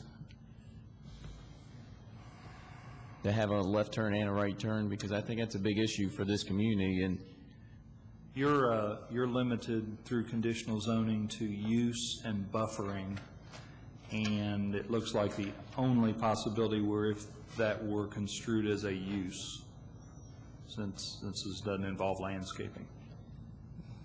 Mr. Ellinger, if I may, Councilmember Blevins, I think, made the point that I think is most applicable here, and that is, if it turns out to be an issue when we get the project going, these things are always modifiable and reviewable in terms of how they're engineered, and this council obviously has the power to bring this matter back before it if that turns out to be the case. I'm just saying at this point, without studying in a whole lot more detail, which you don't do until you get to zoning in terms of whether you can make a left-hand turn. It's just simply premature, but you still have the ability later, if it turns out to be something you need to get involved in, to do so, if that's your pleasure. Absolutely. I understand, but I know this would be a big burden that would be taken off of the residents there in Belcourt, because I know this is a big issue for them, that they're afraid of traffic. If you do take that right, people are going to get tired of taking that right, and they're going to start coming back in because they're going to cut through. If you can take the left and go downtown, then I think they'll use that. So it might be premature, but I think it's a big issue that the residents of Belcourt are concerned about. And I understand their concern, but the facts are the cut-through, to the extent it exists at all in Belcourt, is from the other direction. It's from from Main Street going through Belcourt that way. And the studies have demonstrated there's no cut-through from Walton. But again, it's something that's reviewable, modifiable, and we're perfectly willing to be transparent with Belcourt as we've been throughout this whole prospect in terms of sharing our studies, sharing our intentions, working with the Division of Engineering, working with Belcourt to make sure this thing functions for the benefit of everybody. We want to be good neighbors. We want to have a successful development. Thank you. Thank you, Vice Mayor. Any other council members have any questions, any comments? No? Okay, the protocol then at this point is to close the hearing and for the council to vote to either adopt the findings of fact or not. And I'd like to make a motion. So, Councilmember DeCamp. Yes, sir. I'd like to make a motion here, and I would just like to preface it to refer to some of the conversation. I think we're going to go through the development plan process.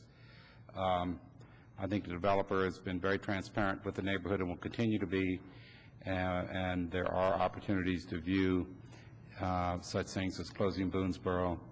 And in view of this, I make a motion that we approve the findings of facts that were presented by the Planning Commission. Second. This motion, and there is a second. Is there any further discussion? Hearing none. All in favor, please. Oh, it's a voice vote, right? Okay. Clerk, would you please call the roll? Mr. McCord? Yes. Mr. Maloney? Yes. Dr. Stevens? Aye. Mr. Beard? Aye. Mr. Blevins? Aye. Mr. Blues? Ms. Crosby? Yes. Mr. DeCamp? Yes. Mr. Ellinger? Yes. Ms. Gordon? Aye. Sorry. Mr. Gray? Yes. Ms. James? Mr. Lane? Yes. Unanimous.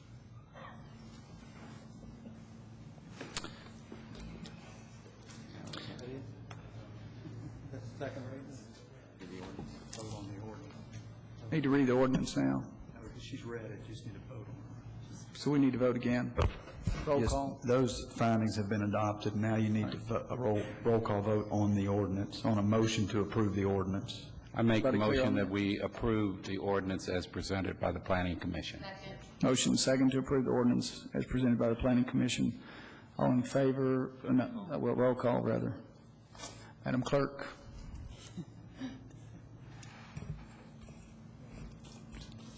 Electronic stuff in the. I'm getting used to it.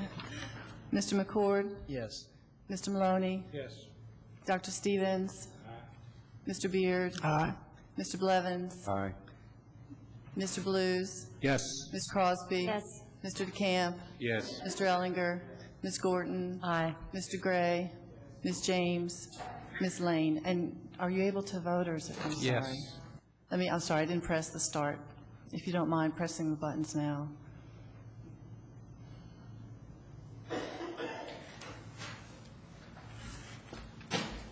There being, is there any further business? Are we okay, Madam Clerk? That's it. We just need a motion to adjourn. So the motion does pass. All in favor? There's a motion to adjourn and a second. All in favor, please say aye. We are adjourned. Thank you all so much.